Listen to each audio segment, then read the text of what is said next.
Hello everyone. Before we start, make sure to like and subscribe to the channel. And leave a comment with where you're from and what time you're watching. That way, YouTube will keep showing you stories just like this one. Now, let's begin. The headlights of my Ford pickup swept across the driveway as I pulled in around 11 that Thursday night in October. I'd been putting in overtime at the warehouse for weeks, trying to save up enough to finally fix the roof before winter hit Colorado Springs hard.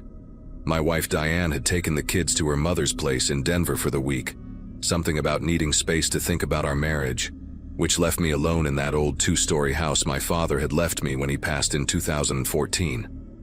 The silence in the empty house had been getting to me lately, so I'd been staying late at work just to avoid it.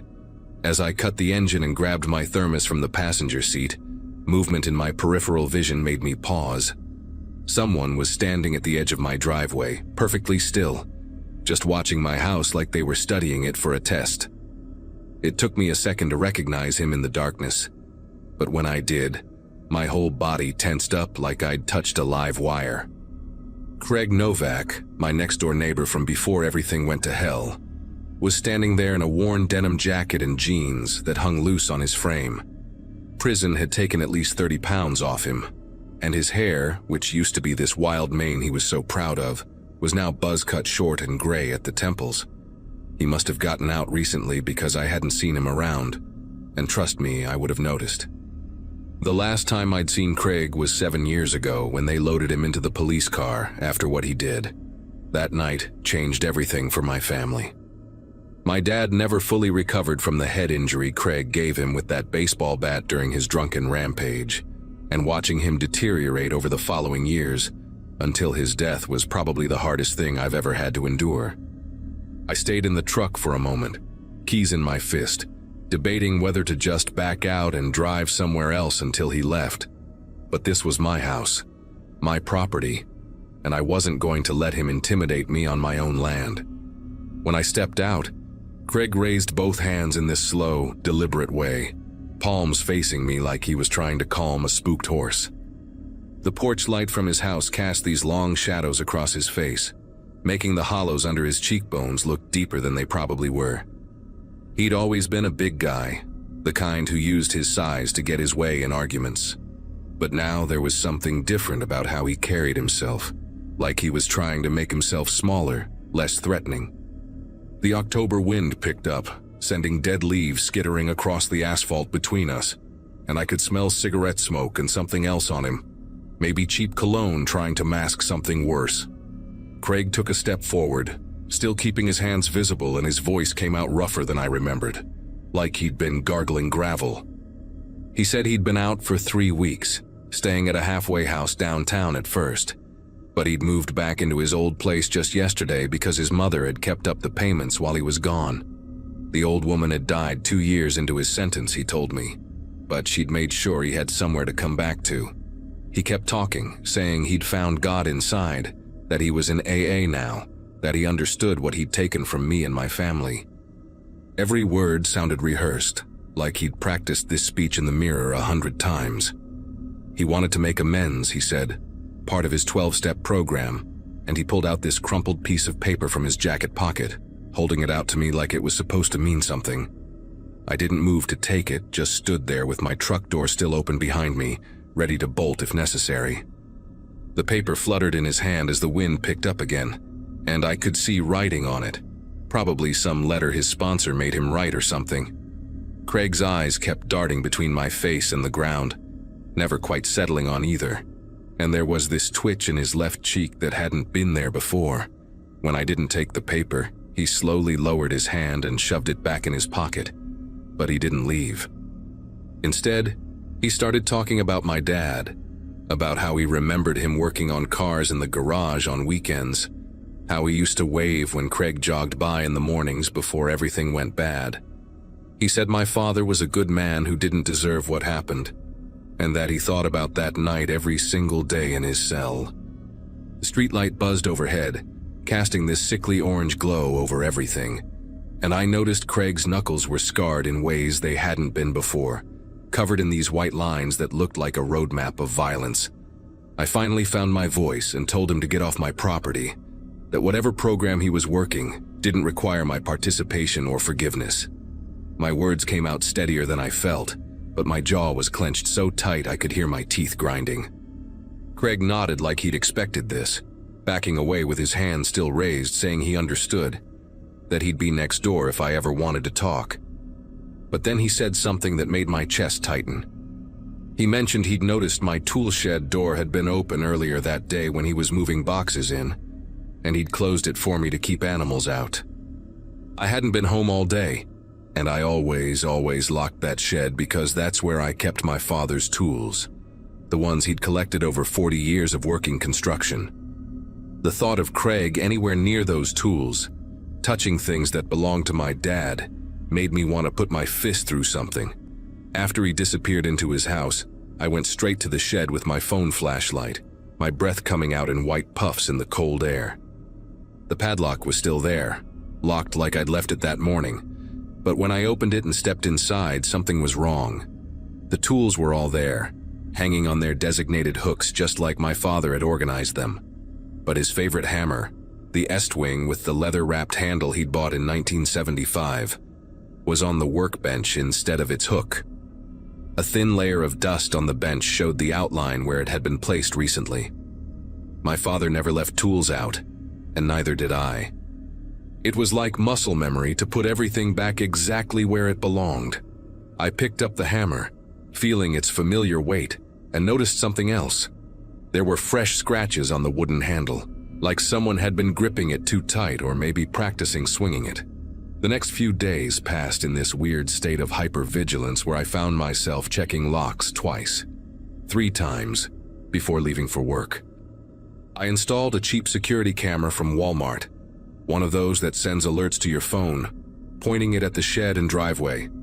Craig kept his distance, but I'd see him sometimes through the kitchen window, sitting on his porch smoking cigarettes and staring at nothing, or at least pretending to.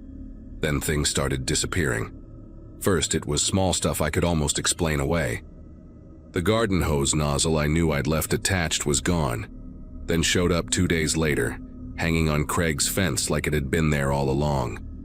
A pair of work gloves vanished from my truck bed, then appeared stuffed in my mailbox, damp with morning dew. Each time I thought about confronting him, but what would I say? That I was pretty sure he was stealing things just to return them. The police would laugh me out of the station.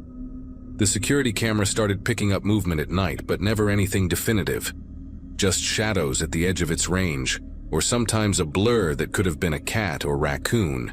But one night around 2 in the morning, I woke up to the notification sound and checked my phone to see Craig standing in my driveway, completely still, facing my house. He wasn't doing anything, just standing there in pajama pants and a white t-shirt, barefoot despite the near-freezing temperature. I watched him through the live feed for 20 minutes and he never moved once, not even to shift his weight. His eyes were open but unfocused, and for a moment I wondered if he was sleepwalking. Then, like someone had flipped a switch, he turned and walked back to his house, moving normally like nothing had happened. I didn't sleep the rest of that night, just sat in my living room with my father's old shotgun across my lap, watching the windows.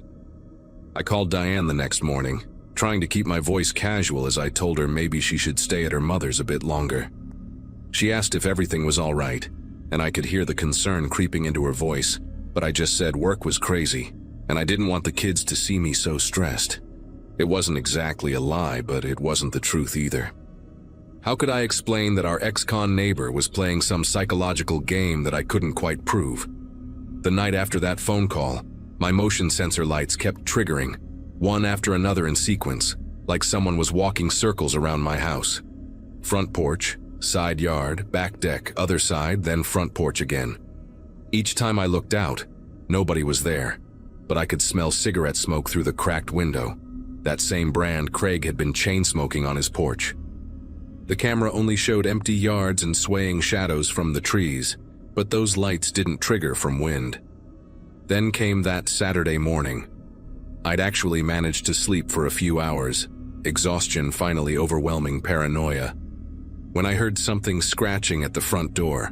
Not knocking, scratching like a dog wanting to be let in. When I looked through the peephole, nobody was there, but there was something white on the porch.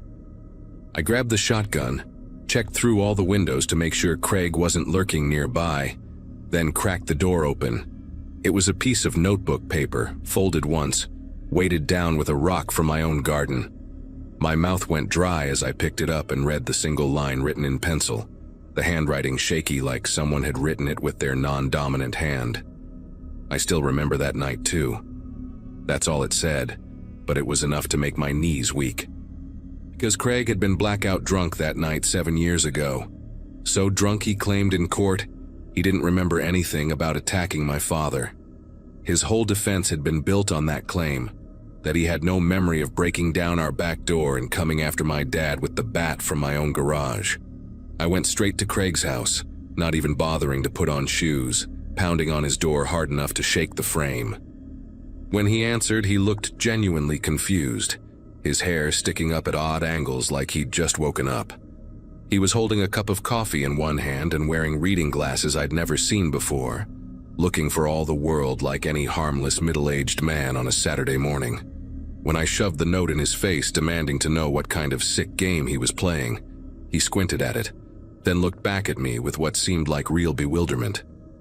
He swore he didn't write it, said he'd been at his AA meeting until late last night and had his sponsor's number if I wanted to verify. He even offered to show me his notebook where he kept his step work, holding it out with hands that weren't shaking at all. The handwriting in his notebook was completely different, neat and precise where the note's writing was chaotic. But when he reached for the note to look at it closer, I saw something that made everything else fade away. Under his fingernails there was dust, the same distinctive reddish construction dust that covered everything in my father's tool shed.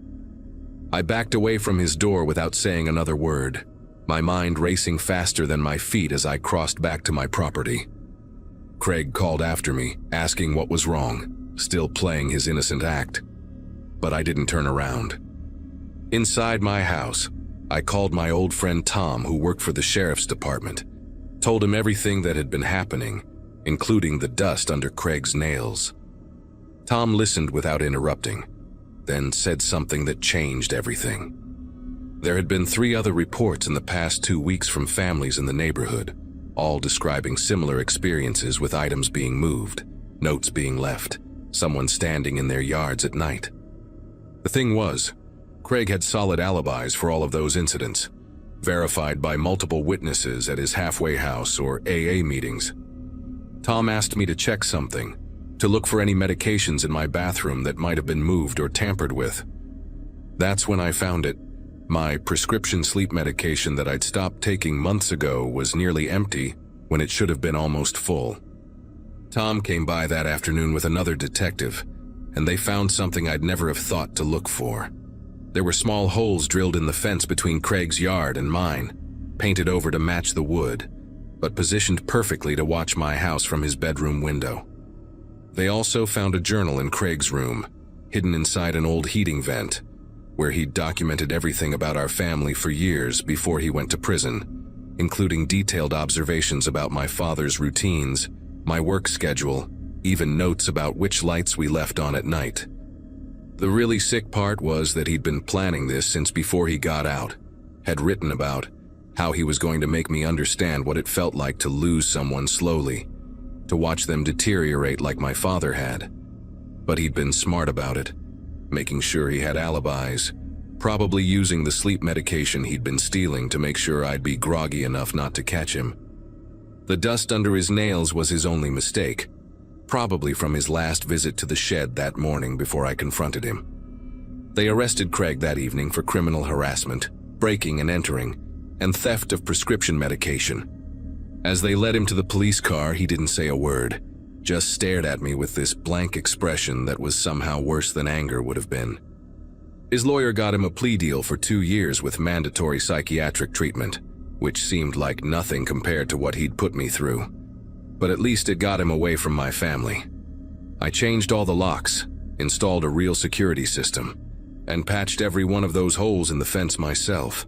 Diane and the kids came home the following week, and I told her everything, showed her the police reports and the photos of Craig's journal.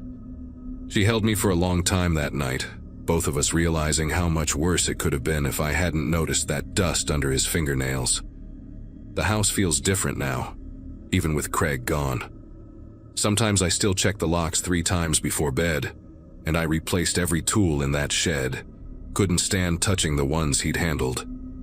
But the worst part is knowing he'll get out again someday, and that journal showed he's patient enough to wait years for his revenge. Tom told me Craig's obsession started because my father had called the cops on him once for a domestic dispute years before the attack, something I never even knew about. Such a small thing that led to all of this. I've been teaching Diane how to use the security system and bought her pepper spray for her keychain.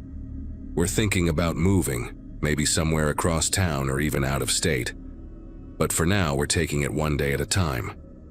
At least now I know I wasn't losing my mind, that every instinct telling me something was wrong had been right. Sometimes that's all you can hold on to, the knowledge that you trusted yourself when it mattered most.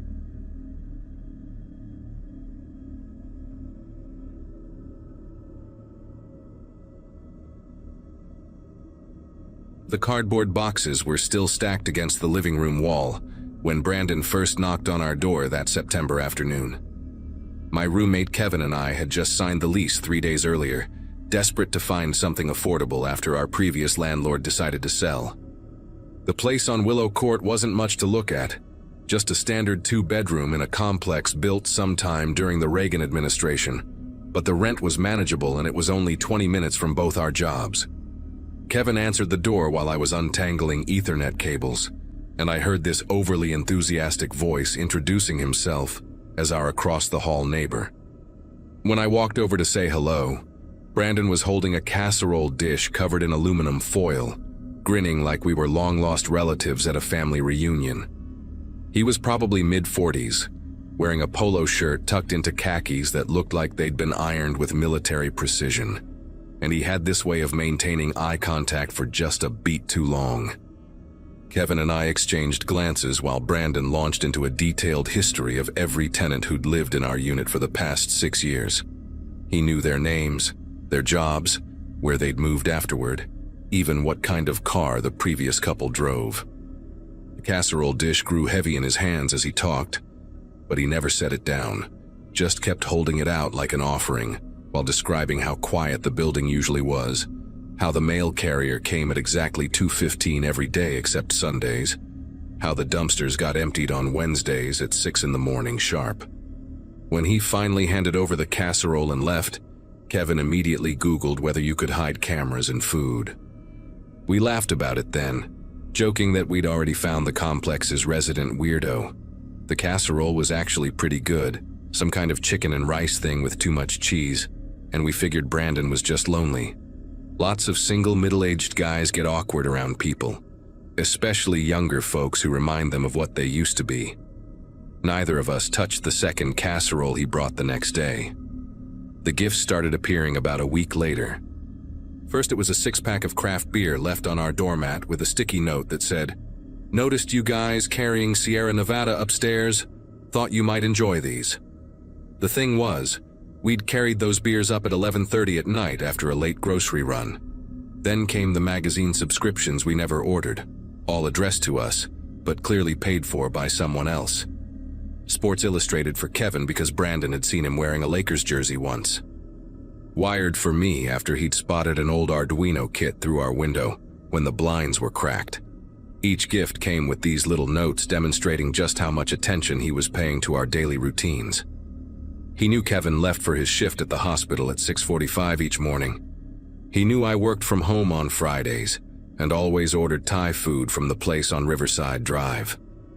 The notes were always cheerful, always signed with a smiley face, always written in this perfect elementary school teacher handwriting that made my neck tense up.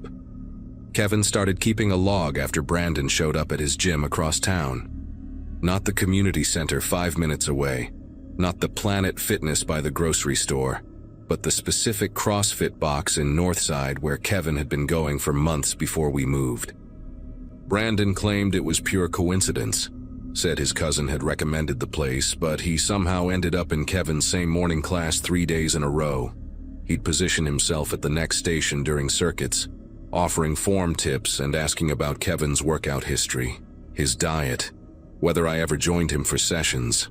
The owner told Kevin that Brandon had specifically asked about the schedule for the tall black guy who drives the blue Mazda before signing up for a membership. That same week I ran into Brandon at the coffee shop where I sometimes worked in the afternoons when the apartment got too stuffy. He walked in carrying a laptop I'd never seen him use before, acted surprised to see me there, then sat at the table directly behind mine for 3 hours, without ordering anything after his initial coffee. We decided to talk to the property manager after the laundry room incident. It was a Monday night, close to 2 in the morning, and I couldn't sleep because of a project deadline. I figured I'd throw in a load of clothes since no one else would be using the machines at that hour. The laundry room was in the basement, lit by these harsh fluorescent tubes that made everything look greenish, and you had to walk past the storage units to get there. I was loading quarters into the washer when I heard breathing behind me. Brandon was standing in the doorway wearing pajama pants and a white undershirt, holding an empty laundry basket. No detergent, no clothes, just the basket pressed against his stomach. He said he couldn't sleep either, asked if I wanted company while my clothes washed. When I said I was heading right back upstairs, he mentioned that Kevin had seemed stressed lately, wondered if we were having roommate problems, if maybe I needed someone to talk to about it. The whole time he was blocking the doorway, not aggressively, just standing there like he'd forgotten how doorways worked. I had to say excuse me 3 times before he stepped aside. The property manager, Nancy, acted like we were overreacting until we showed her Kevin's log. 3 pages of dates and times. Brandon appearing at the mailboxes whenever we checked mail. Brandon carrying groceries to his door at the exact moment we'd come home from shopping. Brandon taking out trash that couldn't have been full because he'd emptied it 12 hours earlier. Nancy's expression changed when she read about the gym and the coffee shop. She said she'd talk to him, give him a warning about respecting boundaries. 2 days later, Brandon knocked on our door to apologize. He brought homemade cookies this time, chocolate chip with walnuts, and his apology was so detailed it became its own form of harassment. He apologized for making us uncomfortable at the gym, at the coffee shop, in the laundry room at 2:18 in the morning on Monday. He knew the exact times, the exact locations, even mentioned things we hadn't told Nancy about, like how he'd accidentally walked behind me to my car after work the previous Friday, or how he'd happened to be at the same gas station Kevin used on Sunday mornings.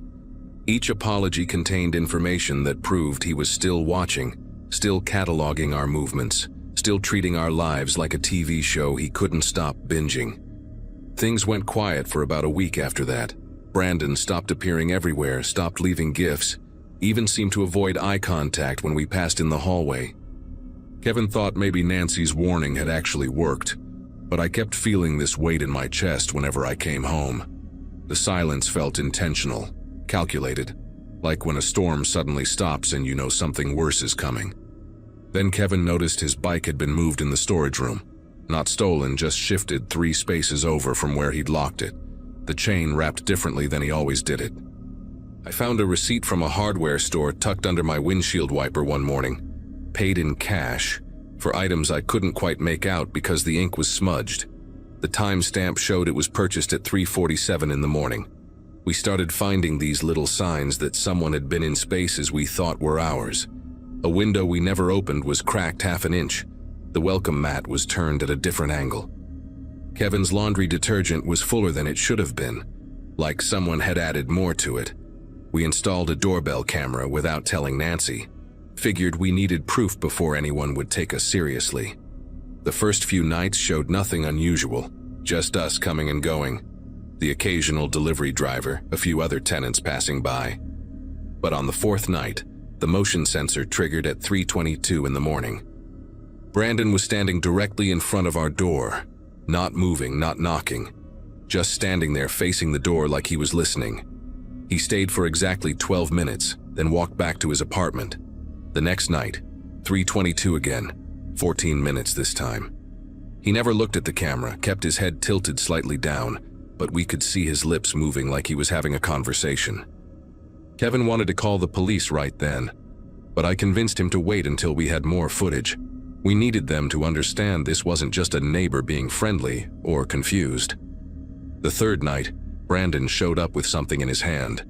He knelt down and slipped what looked like a folded piece of paper under our door, then stood up and pressed his palm flat against the door for almost 30 seconds before walking away. The paper was a printed screenshot of Kevin's Instagram story from 2 years ago, before we'd even met each other, before either of us had heard of Willow Court. It showed Kevin at some beach in California with friends, and someone had drawn red circles around everyone's faces except Kevin's. On the back, in that same perfect handwriting, it said, "They don't deserve you." We found 4 more papers throughout the day, slipped into places Brandon shouldn't have been able to access. One in Kevin's gym bag that had been locked in his car. One inside my laptop case in the apartment. One folded into the exact middle page of a book I was reading. The last one was in our freezer, wrapped in plastic, placed between 2 boxes of frozen vegetables we'd bought the day before. That one was a photo of me from high school that I'd never posted online, standing in front of my parents' house in Ohio. I hadn't been back there in 7 years. The only copy of that photo existed in an album my mom kept in her basement. Kevin called the police while I threw up in the bathroom, my whole body shuddering as I tried to figure out how Brandon could have gotten that picture. The officers who came seemed skeptical, until we showed them the doorbell footage and the photos. They took our statements, looked at Kevin's log, said they'd go talk to Brandon. We watched through the peephole as they knocked on his door across the hall. No answer. They knocked again, announced themselves, waited. After 10 minutes, they told us Brandon wasn't home and they'd try again later. But 20 minutes after the police left, we heard Brandon's door open and close. He'd been in there the whole time, just refusing to answer. That night, neither of us slept. We pushed the couch against the door and took turns staying awake. Kevin with a baseball bat he'd bought that afternoon, me with my phone ready to call 911. Around 4 in the morning, we heard footsteps in the hallway that stopped right outside our door. The doorbell camera alert went off on my phone. Brandon was back, but this time he was holding something up to the peephole.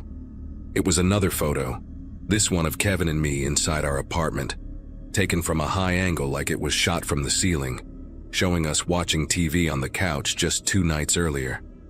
Kevin lost it. He yanked the couch away from the door and stormed into the hallway, but Brandon was already gone. That's when Kevin looked up at the smoke detector mounted between our door and Brandon's. Something seemed wrong about it. The LED light that usually blinked green was dark, and the casing looked slightly newer than the one further down the hall. Kevin grabbed a stepladder from our apartment and climbed up while I held it steady. When he popped open the detector's cover, a small camera fell out and dangled by its wire. Not just a basic camera either, but something sophisticated with night vision capabilities and a wide-angle lens. We checked the other detector near the stairwell and found another one. These weren't just watching our door, they were angled to see through the gap under it when we opened it, to catch glimpses inside our apartment.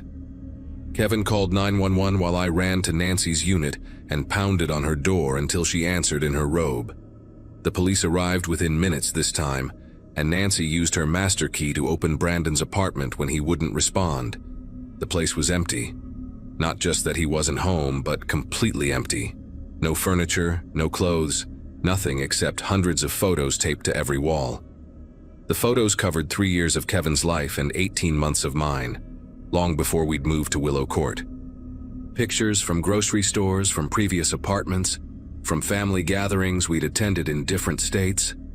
There were detailed notes written directly on the walls in permanent marker, documenting our routines, our preferences, our relationships.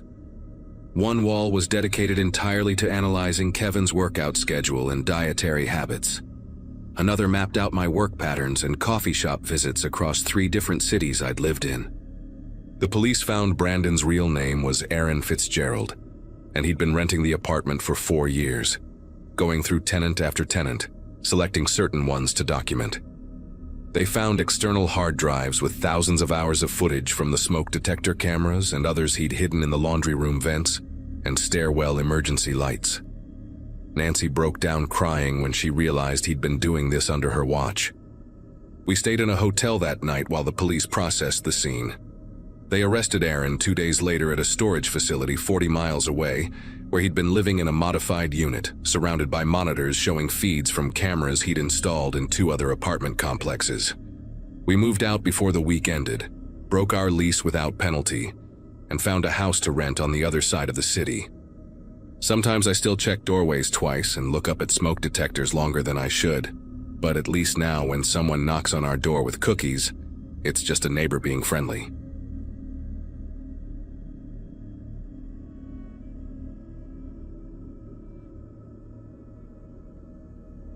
The divorce had been finalized just after my 31st birthday, and finding an affordable place in a decent school district felt like winning the lottery. My daughter Lily was 7, still young enough to think moving was an adventure, and she'd spent the first week in our new house exploring every corner while I unpacked boxes. The neighborhood seemed perfect. Quiet streets lined with oak trees, kids riding bikes after school, the kind of place where people actually waved when they passed you on the sidewalk. Our next-door neighbor, an older man named Harold, had introduced himself the day we moved in, bringing over a casserole dish and telling me how nice it was to have a family in the neighborhood again.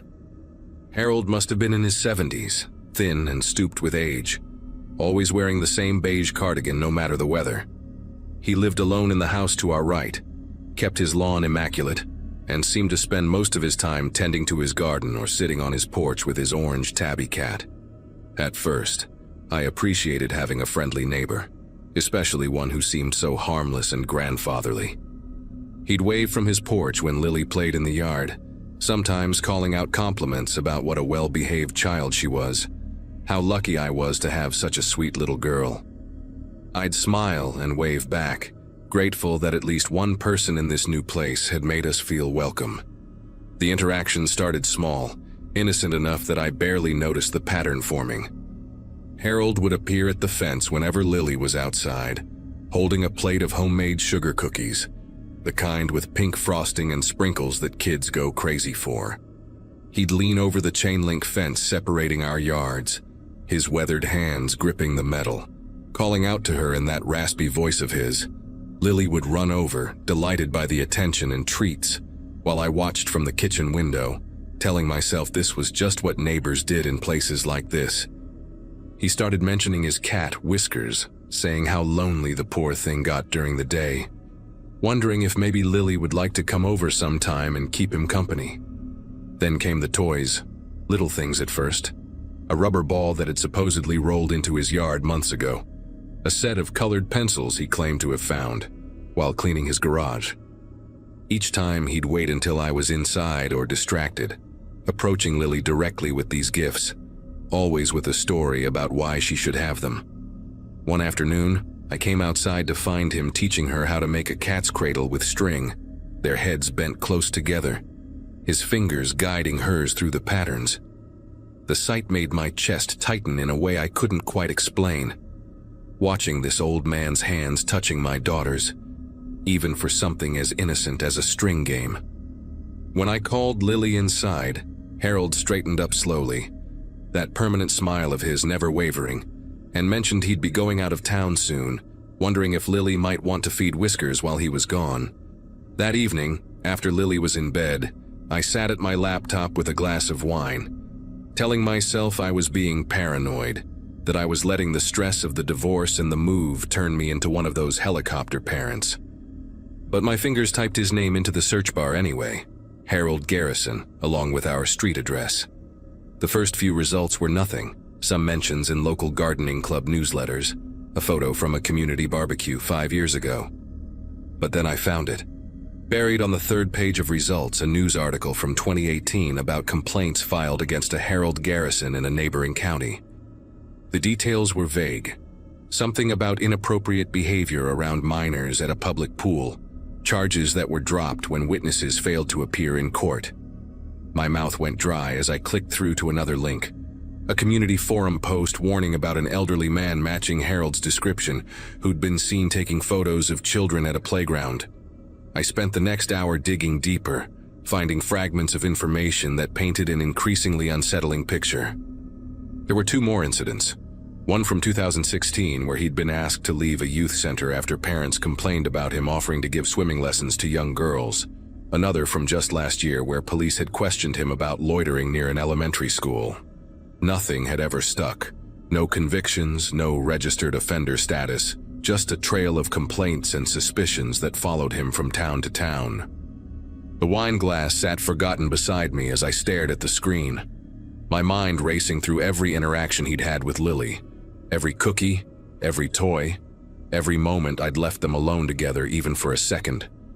The string game kept replaying in my head, his spotted hands manipulating the yarn around my daughter's small fingers, and I had to run to the bathroom, my stomach churning with a mixture of fear and rage.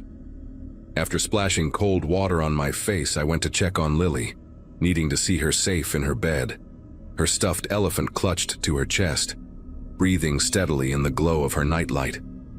I pulled her door nearly closed and went to every window in the house, checking locks, pulling curtains tight, my heart hammering against my ribs.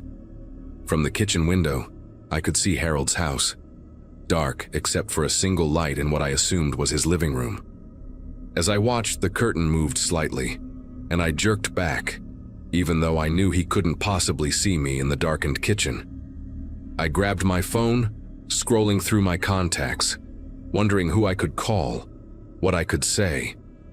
The police would want evidence, something more than old complaints and dropped charges, and I had nothing concrete, just a mother's instinct screaming that something was terribly wrong. Sleep was impossible that night, every small sound making me jump, every car passing on the street sending me to peek through the blinds. Around 2 in the morning, I heard a door close softly, and when I crept to the front window, I saw Harold's porch light on, though I couldn't see him anywhere. I stood there for 20 minutes watching, waiting, until finally the light clicked off and everything went quiet again. The next morning, I kept Lily inside despite the beautiful weather, making up excuses about needing her help with organizing her room. Harold appeared in his garden around 10, pruning his roses with methodical precision, occasionally glancing toward our house. When Lily asked if she could go outside and play, I told her maybe later, my voice too bright, too forced, and she gave me that look kids get when they know something's wrong, but adults won't explain what. The day dragged on with painful slowness, Lily growing increasingly restless and cranky from being cooped up inside. I tried to distract her with movies and baking projects, but my attention kept drifting to the windows, checking if Harold was still out there. He seemed to be finding every possible reason to stay in his front yard, sweeping his already spotless walkway, adjusting his garden hose, trimming bushes that didn't need trimming. Around 4 in the afternoon, he knocked on our door, and I watched through the peephole as he stood there holding a plate covered in aluminum foil, that same benign smile plastered on his face. I didn't answer, holding my breath, one hand pressed against Lily's mouth when she started to ask who was at the door. He knocked again, waited, then finally left the plate on our doorstep and shuffled back to his house. Later, when I was sure he'd gone inside, I quickly grabbed the plate and threw it directly in the garbage, cookies and all.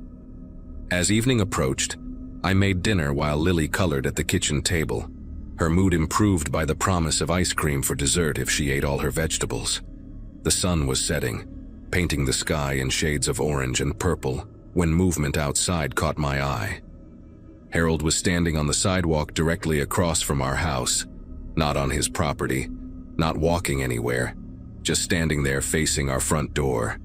He wasn't doing anything threatening, technically, just standing on a public sidewalk, but the deliberateness of it, the way he positioned himself with a clear view of our entrance, made my skin prickle with alarm.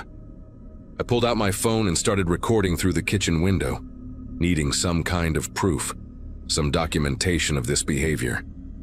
He stood there for 43 minutes. I know because I filmed the entire time, my phone growing hot in my grip, until finally a couple walking their dog approached and he turned, walking slowly back toward his house, as if he'd just been out for an evening stroll. That night, after triple-checking every lock and moving a chair against the front door, I called my ex-husband, something I'd sworn I wouldn't do unless it was an absolute emergency. I explained everything, the research I'd found, the standing and watching, how Harold seemed to be escalating his interest in Lily. My ex listened, then said what I knew he would say, that without concrete evidence, without Harold actually doing something illegal, there wasn't much anyone could do. He suggested I install security cameras, maybe talk to other neighbors, see if anyone else had noticed anything strange. After we hung up, I sat in Lily's doorway watching her sleep, my laptop open as I ordered cameras for next day delivery, along with new deadbolts and window locks. I dozed off there sometime after 3, waking with a stiff neck when my phone buzzed with a text from an unknown number that just said, "She looked lovely in her pink pajamas yesterday." My entire body went rigid as I read the message again, then looked down at Lily, who was indeed wearing her pink unicorn pajamas, the same ones she'd worn yesterday morning when I'd let her grab the newspaper from the porch. I screenshotted the message, my fingers trembling as I called 911, finally having something concrete to report. The police arrived within 15 minutes, 2 officers who took my statement and looked at all the evidence I'd gathered. They went next door to talk to Harold, and I watched from my window as he answered his door in his bathrobe, looking confused and frail, shaking his head repeatedly. When they came back, they told me he claimed to know nothing about any text message, that he didn't even own a cell phone, just his landline. They said they'd file a report, suggested I keep documenting everything, and mentioned I might want to consider a restraining order, though without proof he'd sent the message, it would be difficult to obtain. After they left, I packed 2 suitcases, grabbed Lily, still in her pajamas, and drove to my sister's house 3 hours away, leaving the cameras and locks in their delivery boxes on the porch, deciding that no house, no matter how perfect the neighborhood seemed, was worth risking my daughter's safety. We stayed at my sister's for 2 weeks while I figured out what to do, eventually breaking my lease and finding a new place in a gated apartment complex with security and key fob access, somewhere Harold couldn't just wander by. I had to explain to Lily why we moved so suddenly, settling on a version of the truth that wouldn't terrify her. Just that sometimes grown-ups don't make good choices about boundaries, and we needed to live somewhere with better rules. The property management company forwarded me mail for a while, mostly junk and bills, but one day there was a hand-addressed envelope with no return address. Inside was a photo, taken from a distance but clearly showing Lily on our old porch in those pink pajamas reaching for the newspaper. On the back, in spidery handwriting, it said, "Such a shame you had to leave." I took it straight to the police station, added it to the file, but nothing ever came of it. They increased patrols in the old neighborhood for a while, but Harold never did anything else they could arrest him for. 6 months later, I got a call from our old neighbor across the street, a woman named Beth who I'd only spoken to once or twice. She'd found my number through the property management company, wanted to let me know that Harold had been arrested. Not for anything involving children, but for breaking into another neighbor's house while they were on vacation, apparently looking for something, though nobody could figure out what. When they searched his house, they found boxes of photographs, hundreds of them, all of children from the neighborhood spanning back years, pictures taken from bushes, through windows, from his car. They found pictures of Lily, dozens of them, including ones from inside our house that he must have taken through windows when we weren't paying attention. Beth said the detective wanted my contact information, that they were building a bigger case now, connecting him to incidents in 3 different states. I hung up and held Lily extra tight that night, grateful for my instincts, for running when every logical part of me said I was overreacting. Harold got 15 years, not nearly enough, but at least he was finally behind bars where he couldn't watch anyone's daughter through their kitchen window, couldn't stand on sidewalks planning God knows what. After splashing cold water on my face, I checked on Lily, watching her sleep peacefully with her stuffed rabbit tucked under her chin, completely unaware of the danger living 20 feet away. I pulled her bedroom curtains closed, making sure they overlapped completely, then went through the house doing the same with every window that faced Harold's property. My phone buzzed with a text from my ex-husband asking about weekend plans, but I couldn't focus on anything except the old man next door and what I should do about him. Calling the police seemed pointless. What would I say? that my neighbor gave my daughter cookies and had some old allegations that never went anywhere. I knew how that would sound, like a hysterical single mother making drama out of nothing. But I also knew what I'd found, and more importantly, I knew that gut feeling I'd been ignoring, that primitive maternal instinct that had been screaming at me every time Harold looked at my daughter. The decision to keep Lily inside the next day led to the kind of tantrum only a 7-year-old denied her outdoor time could produce. She pressed her face against the living room window, whining about wanting to ride her bike, to play hopscotch, to do anything other than watch cartoons and color. Around noon, Harold knocked on our door, holding a plate covered in aluminum foil, his excuse being that he'd made too many brownies and thought we might enjoy them. Standing in my doorway, he peered past me into the house, his pale eyes searching, and asked if Lily was feeling all right since he hadn't seen her outside all morning. The casual way he tracked my daughter's routine made my skin prickle with revulsion, but I managed to keep my voice steady, telling him she had a cold, taking the plate with hands that wanted to slam the door in his face. He lingered on my porch for another minute, mentioning again that he'd be taking a trip soon, just overnight, and would really appreciate if Lily could check on Whiskers, even offered to pay her $5 for the help.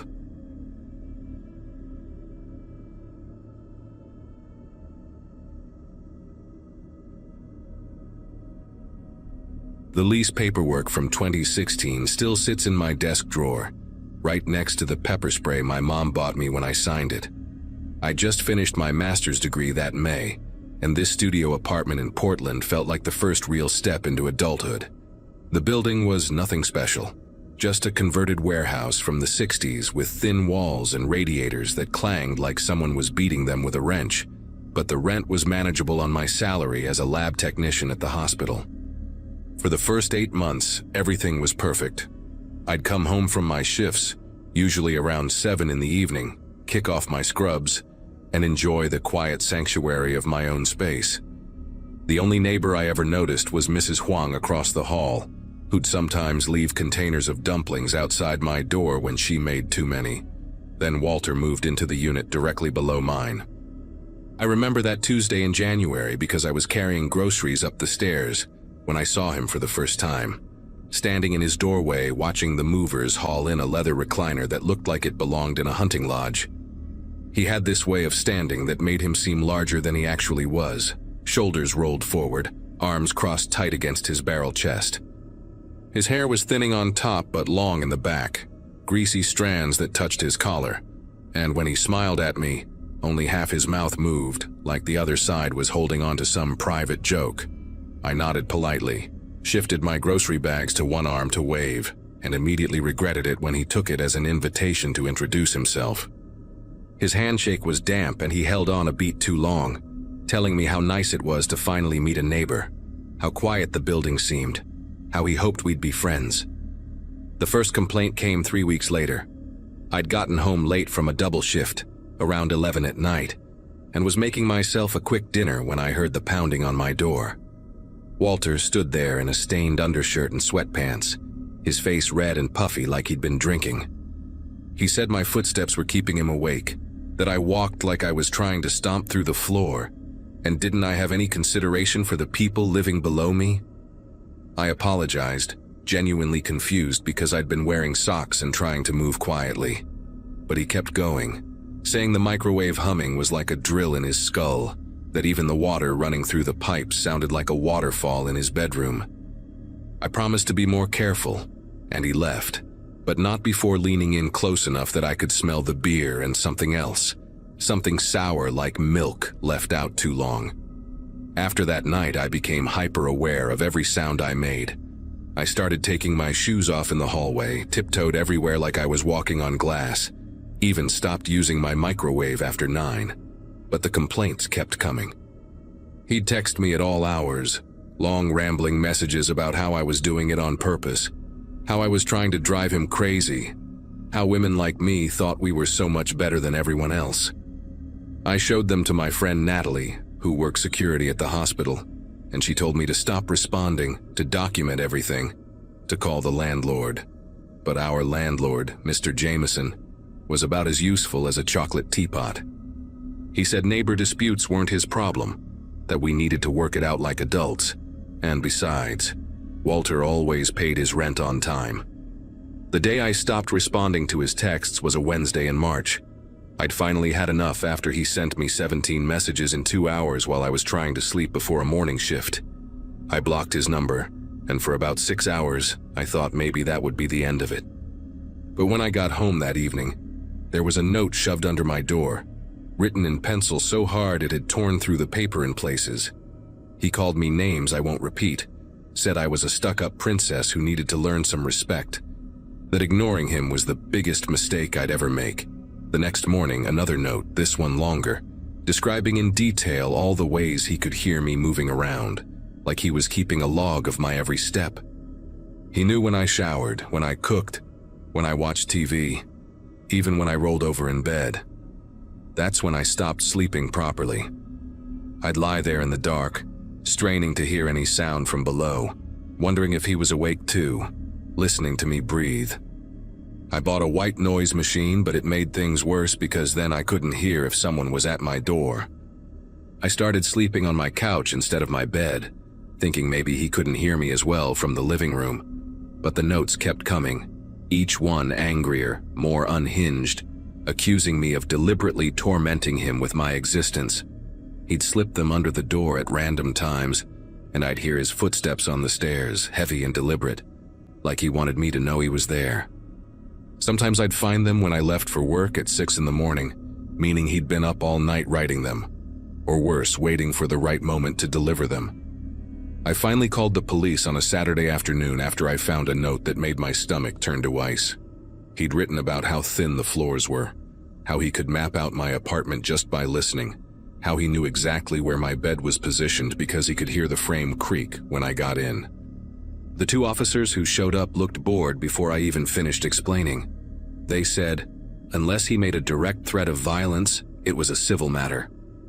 One of them, Officer Murphy, actually suggested I try being friendlier, maybe bake him some cookies, work things out neighbor to neighbor.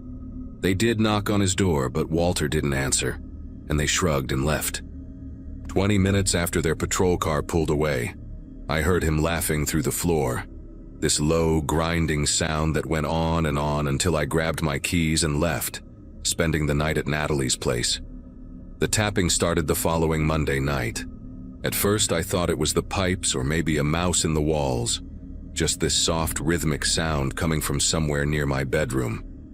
But it was too regular, too deliberate, tap, tap, tap, pause, tap, tap, tap, like someone knocking politely on a door. I followed the sound, pressing my ear to different spots on the floor until I realized it was coming from directly under my bed. My apartment had hardwood floors with a few area rugs, and when I got down on my stomach with my phone flashlight, I could see between the old floorboards and spots.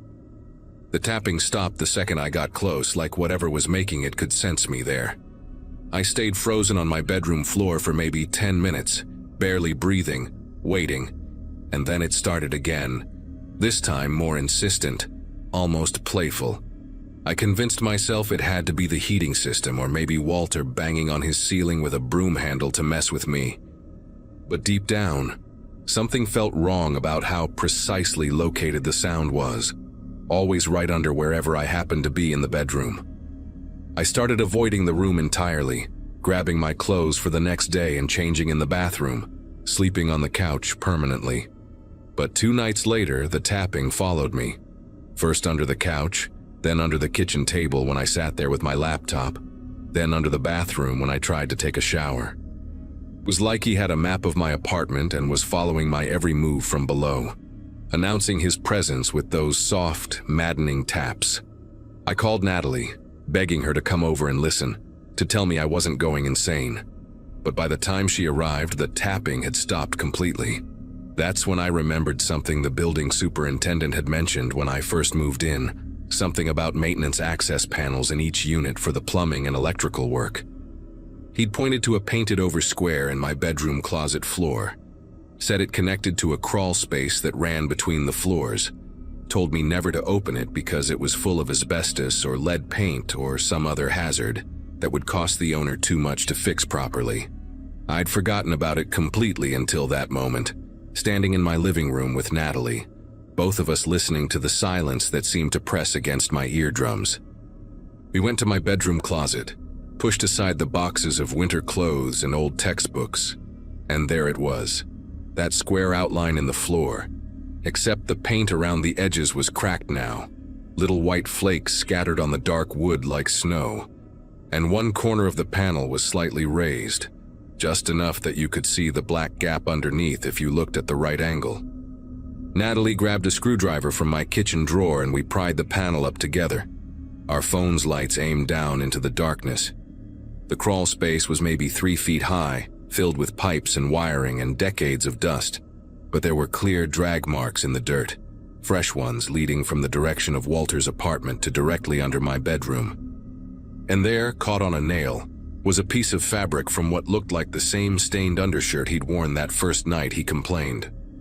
We could see where he'd cleared a path, pushed aside insulation, even set up what looked like a foam pad right under where my bed would be.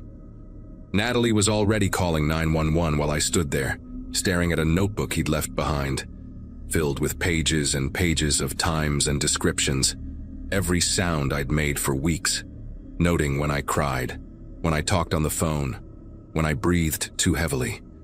The last entry from just hours before simply said, "Tonight she'll finally understand we belong together." The police found Walter in the crawl space when they arrived, curled up on that foam pad directly under my bed, with a battery-powered lantern and a thermos of coffee like he was camping. He didn't resist when they dragged him out through his own apartment's access panel, just kept saying I'd invited him, that the way I walked was a code, that my footsteps had been spelling out messages only he could understand. They arrested him for breaking and entering, stalking, and criminal trespass.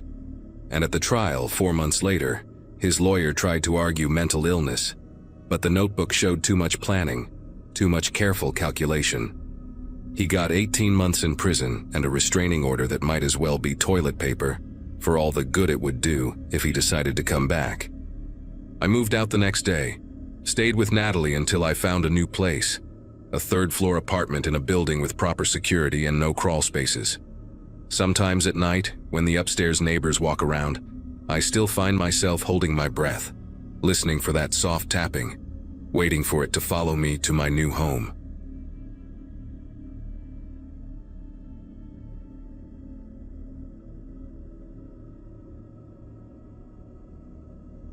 Finding a place we could actually afford felt impossible until we stumbled across that duplex listing in early April. My girlfriend Ashley and I had been sharing a cramped studio since she finished her nursing degree, and we were desperate for space where we wouldn't trip over each other constantly.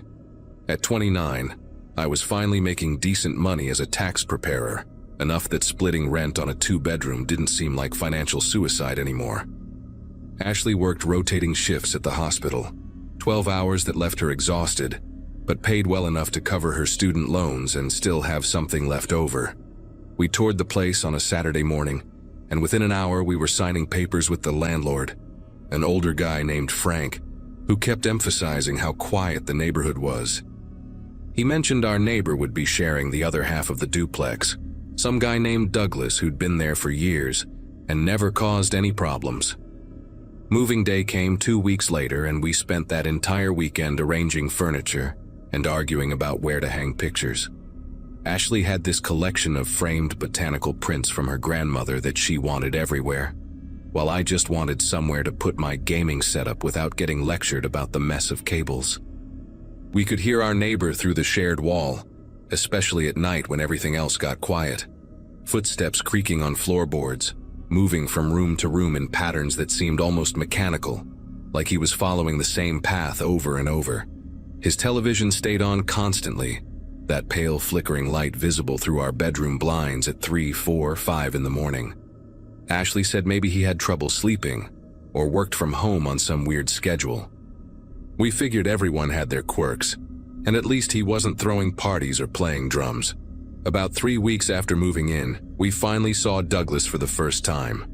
I was hauling garbage bags to the curb on a Wednesday evening when he emerged from his side door carrying his own trash. He moved in this careful, deliberate way, like someone recovering from surgery or afraid of pulling a muscle.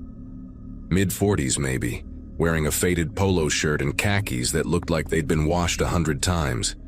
His hair was combed straight back with so much gel it looked wet, and he had these thick glasses that magnified his eyes to an uncomfortable size.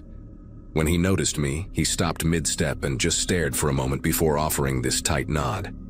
I said hey, introduced myself, mentioned we'd just moved in. He kept nodding while I talked, his mouth slightly open like he was about to respond but couldn't quite form the words. Finally, he muttered something about keeping the noise down after 10 and hurried back inside. Ashley thought I was being dramatic when I told her the interaction made me uncomfortable. She reminded me that plenty of people were awkward or antisocial, and that didn't make them creepy. Still, I started paying more attention to the sounds from next door. The pacing happened every single night without fail, usually starting around 11:15 and continuing until at least 2 in the morning. Sometimes I'd lie awake listening, trying to map out his path through the rooms, kitchen to living room, down the hallway, pause for exactly 30 seconds, then back again. The strangest part was how consistent the timing was, like he was counting steps or following some internal metronome. During the day, we'd hear him occasionally, usually the muffled sound of his television or the microwave beeping. But those nighttime walks were constant, predictable as clockwork. One night in late May, Ashley was working a double shift and wouldn't be home until morning. I'd been trying to sleep, but the pacing seemed louder than usual, more aggressive somehow.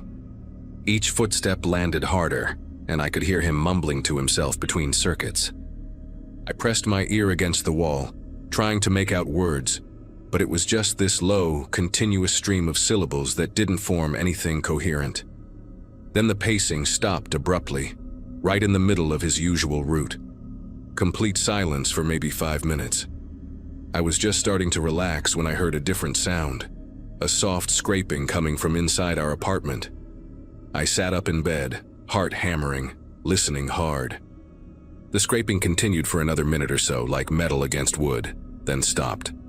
I grabbed the baseball bat I kept beside the bed and searched the entire apartment, checking locks, peering into closets. Everything looked normal, nothing out of place. Ashley got home around 7 that morning, exhausted and ready to crash. I tried explaining what had happened, but she was too tired to really process it. Said we'd talk after she got some sleep. While she was in the shower, I decided to do another check of the apartment in daylight. That's when I went into our bedroom closet to grab a clean shirt for work. As I pushed aside the hanging clothes, I noticed something odd about the back wall. There was a small pile of white dust on the floor, like drywall powder. I looked up and found it, about eye level, partially hidden behind Ashley's winter coats. A hole, perfectly round, maybe the width of a pencil. I leaned closer and could see straight through into darkness. My whole body went cold as I realized what this meant. The hole went through our wall directly into Douglas's apartment, positioned at the exact height where someone standing on the other side could look through. I backed out of the closet, legs shaking, trying to process what I'd discovered. How long had that hole been there? Had it existed before we moved in, or had Douglas drilled it recently? The scraping sound from last night suddenly made horrible sense.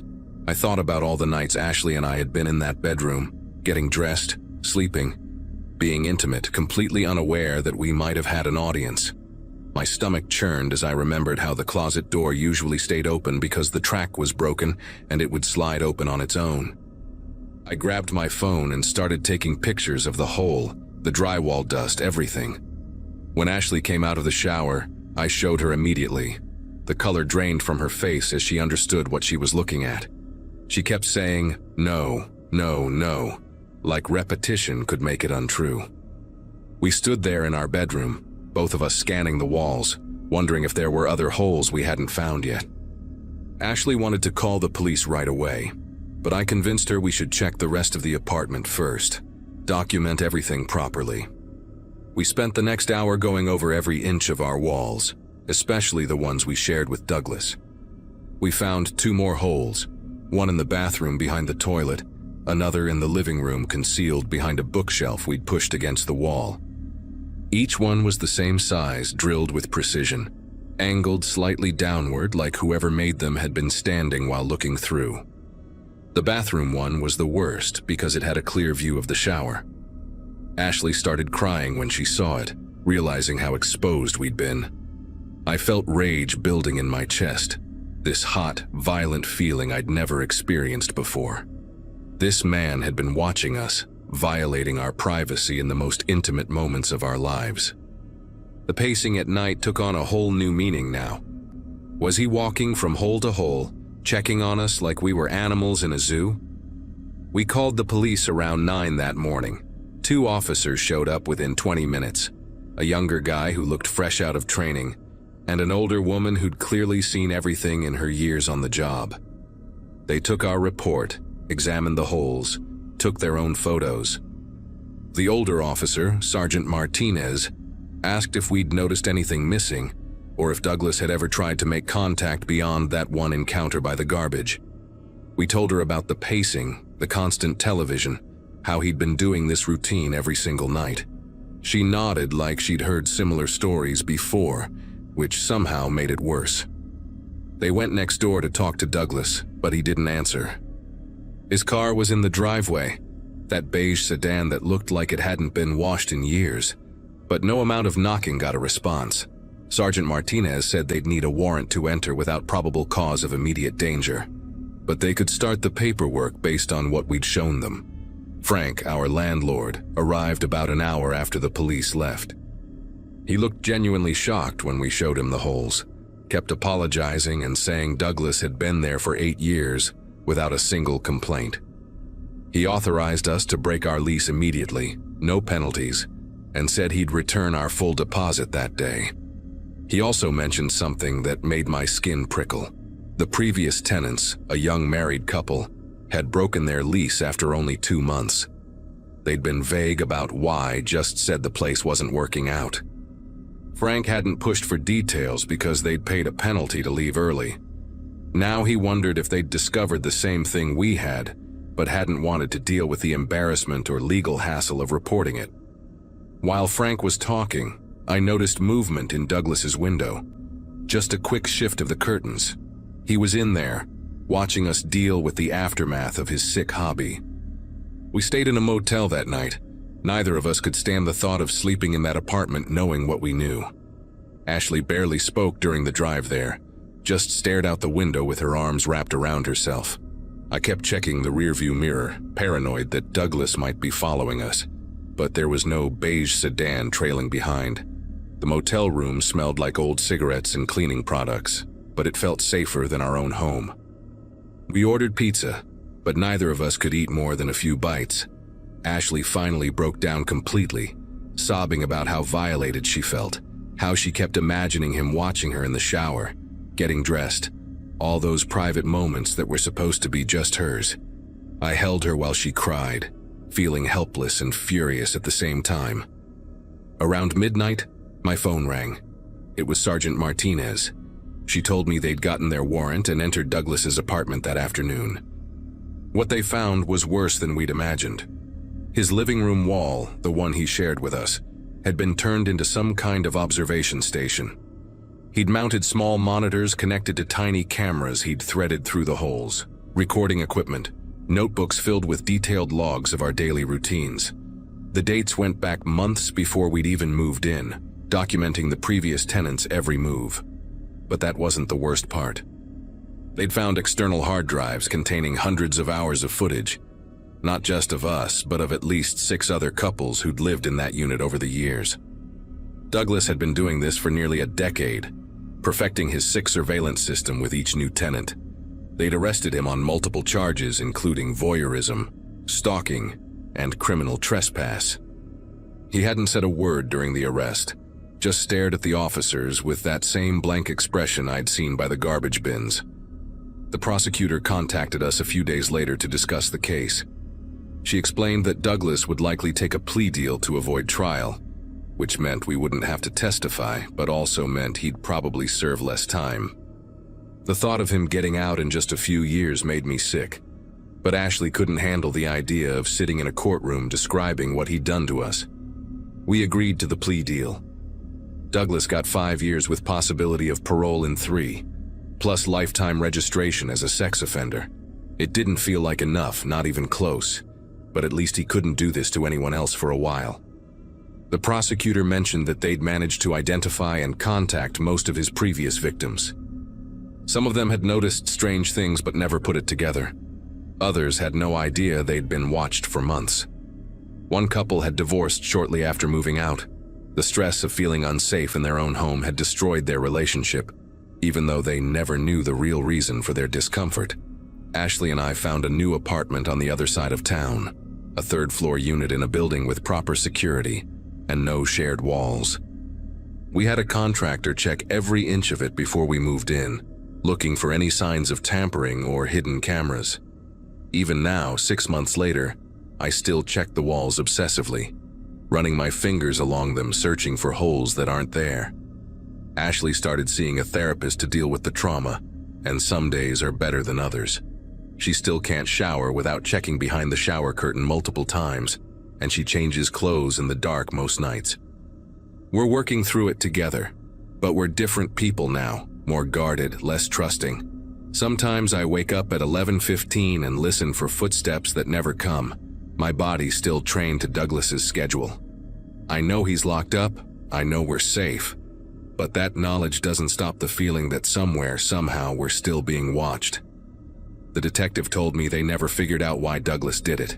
He never offered any explanation, never showed any remorse. Some people are just broken in ways we'll never understand, she said, and all we can do is try to protect ourselves from them. I think about that a lot, about how evil can live right next door, separated by nothing more than a thin wall and a few inches of insulation, pacing back and forth in the dark, watching, always watching.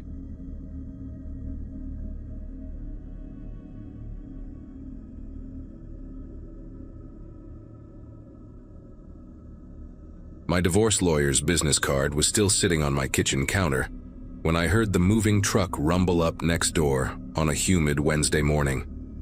6 months of staring at that empty house through my home office window had made me paranoid about every little sound at night, so seeing actual people carrying furniture inside felt like winning a small lottery. I grabbed a 6-pack of beer from my fridge and walked over around noon, figuring it was the neighborly thing to do. Michael Anderson answered the door with paint smeared on his forearm, his wife Laura behind him unwrapping dishes from newspaper, and their teenage son Justin hauling boxes marked garage up from the basement. Medical equipment sales, elementary school teacher, high school junior. They laid out their life stories between sips of beer while we sat on their still plastic-wrapped couch. Laura kept apologizing for the mess while Michael told me about their last place in Michigan, how they'd needed a fresh start after some family drama with Laura's parents. Justin barely looked up from his phone except to ask if I knew any good spots to skateboard, which I didn't, but I appreciated him trying to engage with the old guy next door who was probably his dad's age, class of '05, making me feel every one of those years since graduation. Everything about them screamed normal suburban family for those first few weeks. Michael washing his SUV every Sunday morning, Laura planting marigolds along their front walk, Justin shooting hoops in their driveway after school. I work from home doing technical writing for a software company, basically translating engineer speak into human language, so I had a front row seat to their daily routines from my desk. October rolled in with early frost warnings, and I was actually sleeping well for the first time since signing those papers that split everything down the middle. Until that Saturday night, when metal scraping against dirt pulled me out of a dead sleep at 2:30 in the morning. My bedroom faces their backyard, and through the gap in my curtains I could make out this yellowish light, like from those portable work lamps contractors use. That steady, rhythmic digging sound kept going, shk thud, methodical and purposeful. I lay there for 20 minutes trying to convince myself they were just putting in fence posts or planting a tree. But who does yard work at 2 in the morning, and why would they need to dig for over an hour straight without stopping? Sunday morning came and I expected to see fresh soil or some new garden feature in their yard. But when I casually walked along our shared fence line pretending to check my gutters, Everything looked exactly the same. Michael was out there hosing down his SUV like always, whistling some tune I didn't recognize, and he gave me his usual wave with the chamois cloth in his hand. I asked him if he'd heard any raccoons last night, fishing for some explanation, and he just laughed and said they'd all been dead asleep by 9 o'clock. Laura came out with coffee for him, wearing these fuzzy slippers shaped like bear paws, and invited me over for dinner later that week. Standing there in the bright morning sun, watching them be so perfectly ordinary, I started doubting what I'd heard, wondering if maybe the sound had come from somewhere else entirely, or if those sleeping pills my doctor prescribed were messing with my head more than I realized. But then it happened again the following Friday, and this time I was ready. I'd been lying in bed since 11, lights off but wide awake, when that same scraping started at exactly 3 in the morning. This time I didn't stay in bed. I crept to my spare bedroom, which had a better angle of their backyard, and peeked through the blinds. There was Justin, illuminated by one of those camping headlamps, dragging what looked like a heavy contractor bag across their lawn toward the shed they'd installed the week before. The kid was stronger than he looked, managing that bag with steady determination, even though it seemed to weigh nearly as much as he did. Michael stood by the shed door holding it open, and when Justin got close enough, they both lifted the bag together and disappeared inside. 5 minutes later, they came out empty-handed, and Michael put his hand on his son's shoulder, guiding him back toward the house while Justin kept wiping his hands on his jeans over and over again. I couldn't focus on work after that, spending my days staring at their backyard from my office window, watching for any sign of what they might be hiding in that shed. During a conference call about API documentation, I watched Laura hanging laundry on their clothesline, humming and acting like she didn't have a care in the world. Justin would get home from school around 3:30, drop his backpack on the porch, and shoot baskets until dinner, never once going near the shed during daylight hours. Michael started working on some project in their garage with the door open, sawing and hammering away at what looked like shelving units, occasionally calling Justin over to hold a board steady. They were playing the part of the perfect family so well that I began to question my own sanity, wondering if stress from the divorce had finally pushed me into some kind of paranoid breakdown.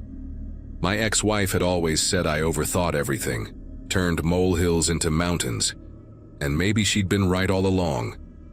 I decided to test them, to see if I could get any kind of reaction that would prove I wasn't losing my mind.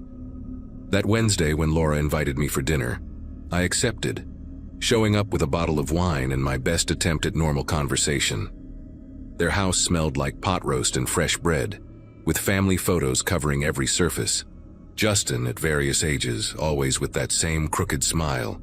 Michael and Laura on vacation somewhere tropical, everyone looking genuinely happy.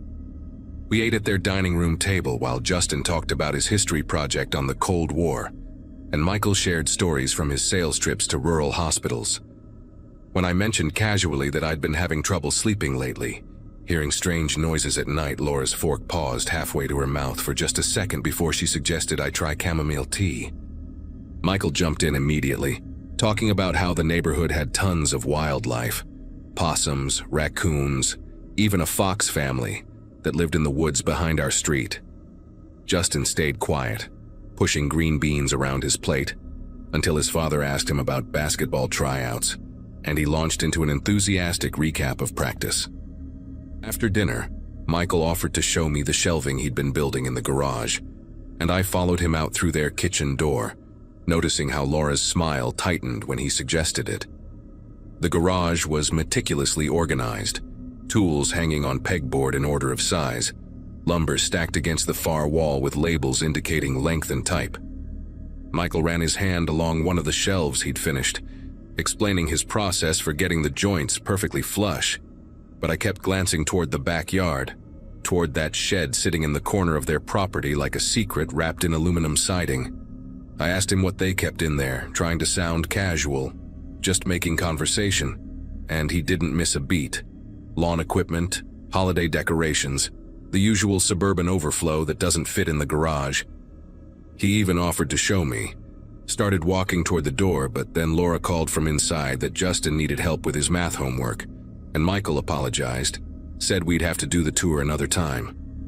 I went home that night more convinced than ever that they were hiding something, and I made a decision that I'm not proud of, but couldn't stop myself from following through on.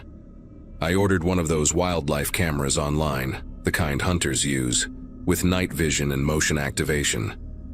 When it arrived 2 days later, I spent an afternoon pretending to trim the bushes along our fence line while I mounted it to a tree that had a clear view of their shed.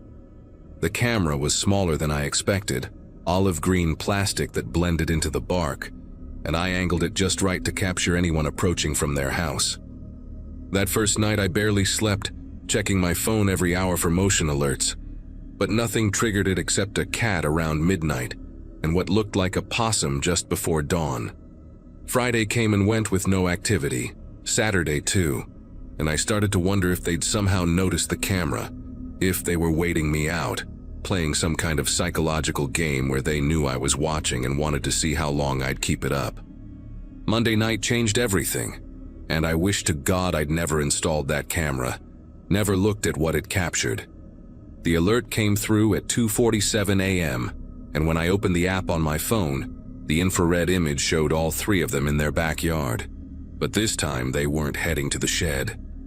They were standing in a circle on their lawn, each holding what looked like a small gardening trowel, and they were digging, but not in one spot. They were making a pattern, connected holes about the size of coffee cans, maybe a dozen of them arranged in some kind of shape I couldn't quite make out from the camera angle. Laura was wearing a bathrobe over pajamas, her hair tied back with what looked like a bandana, and she kept checking something on her phone, like she was following instructions or keeping track of time. Michael had on sweatpants and a hoodie, moving between the holes and measuring distances with a tape measure, making sure everything was precise. Justin looked exhausted, rubbing his eyes between digging sessions, but his parents kept him moving, Laura touching his shoulder whenever he slowed down, not roughly but insistent, like this was something that absolutely had to be finished before sunrise. Then they started bringing things out from the shed, and my mouth went completely dry watching them work with such practiced efficiency. First came small cloth bags, the kind banks use for coins, each one tied with colored string, red, blue, yellow, green, and they placed one bag in each hole with careful deliberation. Michael went back to the shed and returned with what looked like mason jars filled with dark liquid, and they poured a small amount from each jar onto the bags, the liquid soaking into the soil. The smell must have been strong because even Justin pulled his shirt up over his nose, and Laura turned her face away each time she poured. They worked in complete silence except for the occasional whispered instruction from Michael, and I realized they'd done this before, many times, because everyone knew exactly what their role was, when to move, where to stand. After the liquid came white powder from a plastic container, sprinkled over each hole like they were seasoning food. And then finally they began covering everything with dirt, patting it down flat, making the lawn look undisturbed. I sat there staring at my phone screen until the battery died, trying to process what I'd witnessed, and when I finally got up to plug it in, I noticed movement outside my window. Michael was standing at the fence line between our properties, just standing there in the darkness, facing my house. I couldn't see his expression, couldn't tell if he was looking at my window specifically or just staring at the house in general, but he stood there for what must have been 5 full minutes before turning and walking back to his house. The next morning I called in sick to work. Couldn't imagine trying to write documentation while knowing what my neighbors had buried in their yard. Around 10 o'clock, Laura knocked on my door with a plate of fresh muffins, blueberry with a crumb topping, and her smile was so warm, so genuine, that for a moment I almost convinced myself I'd dreamed the whole thing. She asked if I was feeling all right, said Michael mentioned seeing my lights on late last night, wondered if my insomnia was getting worse. I took the muffins, thanked her, told her I was fine, just work stress, and she patted my arm like a concerned mother before heading back to her house. That afternoon I couldn't stand it anymore and decided to check the fence line where I'd installed the camera, telling myself I was just making sure it was still hidden. But when I got to the tree, the camera was gone. Not damaged, not hanging loose. Just gone. Like it had never been there at all, and the only evidence it had existed was a small indentation in the bark where I'd secured the strap. I stood there running my fingers over that mark, and when I turned around, Justin was standing about 10 feet away, holding a basketball, just watching me. He didn't say anything at first, just bounced the ball once, twice, 3 times, the sound sharp in the quiet afternoon, and then he asked if I'd lost something, if I needed help looking for it. I told him no, just checking for damage from the storm we'd had last week, even though there hadn't been any storm, and he nodded slowly, said his dad was good with tree stuff if I needed help, then walked back to his driveway and continued shooting hoops like nothing had happened. That night I lay in bed with every door locked, chair wedged under the doorknob of my bedroom door, telling myself I was being ridiculous but unable to shake the feeling that they were done playing games with me. Around midnight, I heard footsteps on my front porch, slow and deliberate, followed by a gentle knock. Not urgent or aggressive, just 3 soft taps like someone dropping by to borrow sugar. I didn't move, didn't breathe, just lay there listening as the knocking came again. Same pattern, same politeness. And then I heard Michael's voice, calm and friendly, asking if I was awake, saying he had something to show me in the shed, something that would explain everything. He waited maybe 30 seconds. Then I heard his footsteps moving away, down my porch steps, and the night went quiet again. I stayed frozen in that bed until sunrise, and when I finally worked up the courage to check my front door, there was a single manila envelope tucked into the frame.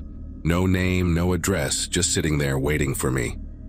Inside the envelope were photographs, dozens of them, all taken from angles that showed my house, my bedroom window, my home office, my backyard, even one through my kitchen window showing me making coffee.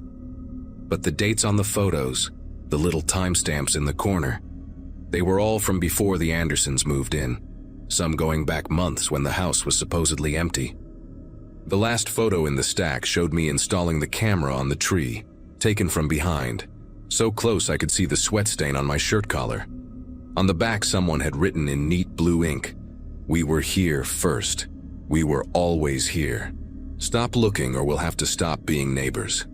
I packed a bag that morning, threw it in my car along with my laptop and whatever clothes I could grab in 5 minutes, and drove to a motel 3 towns over. I called a real estate agent from the motel room, told them to list my house immediately, take whatever offer came first.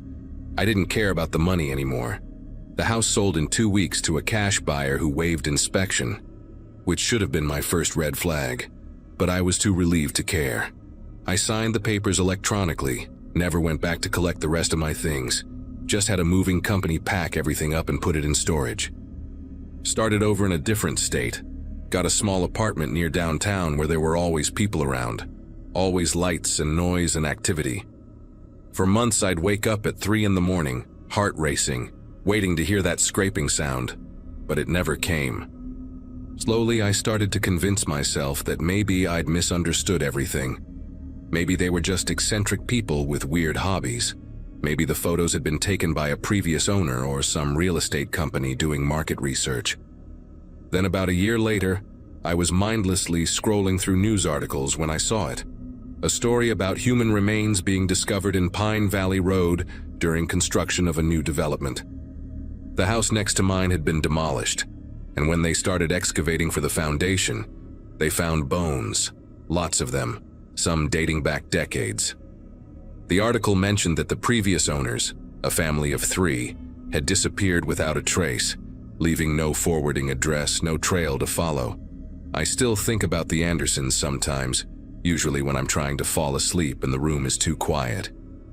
I wonder if they're out there somewhere, living next to someone else now, washing their car on Sunday mornings, bringing over casseroles, burying things in patterns under cover of darkness. I changed my name after I moved, deleted all my social media, got a new phone number, did everything I could to disappear, but sometimes I'll catch a glimpse of someone who looks like Michael at the grocery store, or hear a laugh that sounds like Laura's, or see a teenager bouncing a basketball with that same steady rhythm. Once, twice, 3 times. And I know it's not them. It can't be them, they don't know where I am. But I still leave the store immediately, still drive a different route home, still check my locks twice before bed. Because the thing that haunts me most isn't what they were burying or why they were doing it. It's that note, those 5 words that made everything clear. We were always here. They weren't the new neighbors moving in next to me. I was the one who'd moved in next to them. And whatever they were doing, whatever they were hiding, I'd gotten too close to something that was never meant to be found.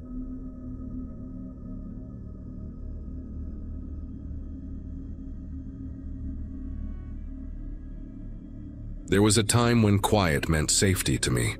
My house sat at the very end of a small cul-de-sac, surrounded by elm trees that rustled even when there was no wind. The neighborhood had a strange kind of calm, the kind that made every sound stand out, like a door creak or the distant bark of a dog. I'd moved there for peace after a long and messy breakup, and my days were a mix of remote work, long walks, and late nights reading by the kitchen window.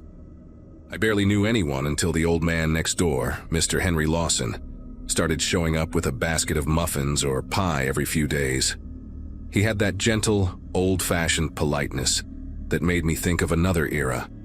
Henry lived alone in the house across the street, the one with the ivy crawling up the porch rails and the heavy green shutters. He liked to talk about how the cul-de-sac used to be full of families, how the kids ran through the sprinklers right there, pointing at the patch of grass between our driveways. His stories were warm at first, and I liked listening. He would smile, his eyes almost hidden behind thick glasses, and talk about good neighbors, good times. But after a while, I started noticing how he always seemed to glance toward his basement door, as if making sure it was still closed every time I visited. The first odd thing happened one night in early autumn. I was closing my kitchen window when I heard a metallic clang, followed by a dull thud that seemed to come from Henry's house. It was late, nearly midnight, and the sound was so distinct that I turned off the lights just to listen. There it was again, like something heavy being dragged on concrete. I told myself maybe he was moving furniture or storing tools. But when I looked out, I saw a faint yellow light flickering through the narrow basement window on his side of the house. It went out seconds later, leaving the yard in complete darkness. The next day, I brought up the noise casually. Henry chuckled and said he had been fixing his furnace. His tone was friendly, but something about the way he tightened his grip on the pie plate caught my attention. He thanked me for checking in, then quickly changed the subject, asking if I liked pecan or apple better.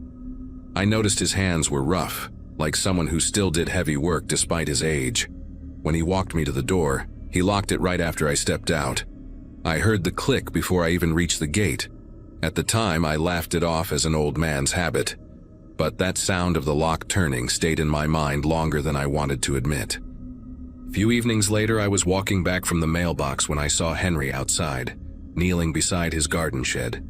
He was digging into the soil, carefully piling dirt into a wheelbarrow. When he noticed me, he smiled and waved, but there was something odd about how quickly he covered the hole with a tarp. I asked if he needed help, and he said it was just old pipes, his voice softer than usual.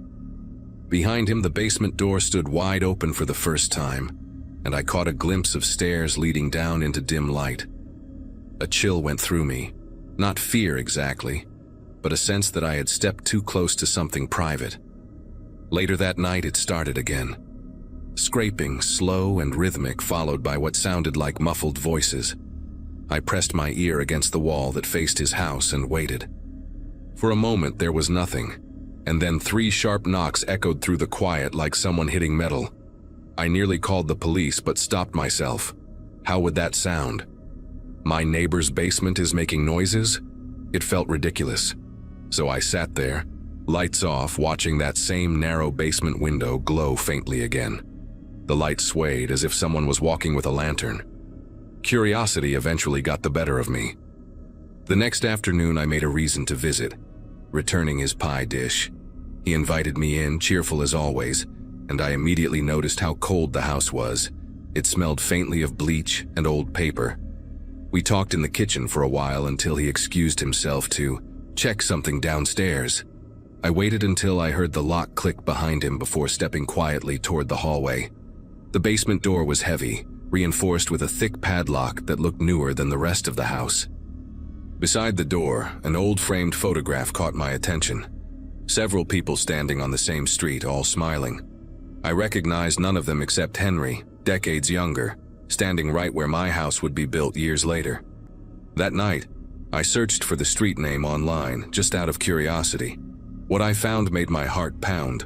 A few old newspaper scans mentioned disappearances from this exact block, 3 different people, spread over 20 years. The reports were vague, mentioning no signs of forced entry, and residents last seen near the end of the cul-de-sac. In 2 of the articles, the name Henry Lawson appeared as a witness who reported unusual noises, or was among the last to see the missing person. I stared at his picture in the article. The same calm expression, the same faint smile. I wanted to believe it was coincidence, but the more I read, the harder that became. The next morning, I saw him standing in his yard, trimming the hedges like any other day.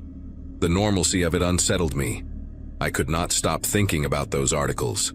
I printed them out and kept them on my table, reading and rereading the lines that mentioned his name. At one point, I glanced out the window and realized he was watching me. Not directly. His head was tilted just enough that I could see the reflection of my house in his glasses. When our eyes finally met, he smiled and raised his hand in a slow, deliberate wave. That night, the noises started again, louder than before. Around 3 in the morning, I called the police. I told them there was a disturbance next door and that I believed someone might be hurt.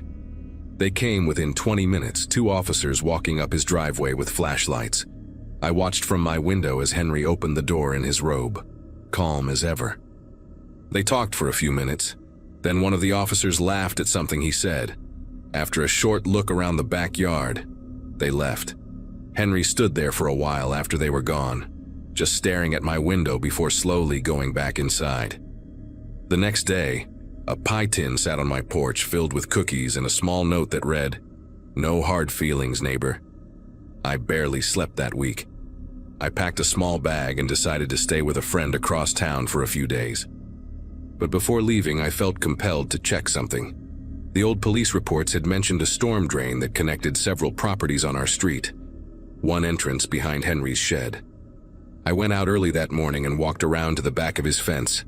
The air smelled damp, metallic. I found the drain partially hidden by vines and crouched down. Inside, barely visible in the dark, was the glint of a chain and something else. Fabric, pale and torn. I stepped back so fast I nearly fell, my heartbeat filling my ears. I moved out 2 weeks later.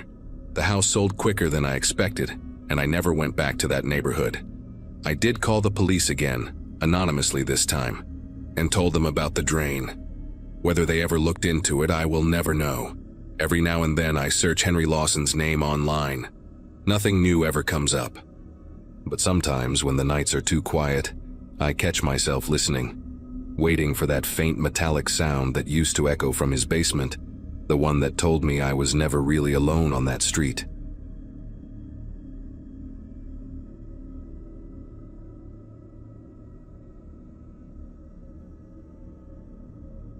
It started with something small, a cracked fence post between my yard and the man next door. I remember noticing it after a storm that had torn through the area overnight.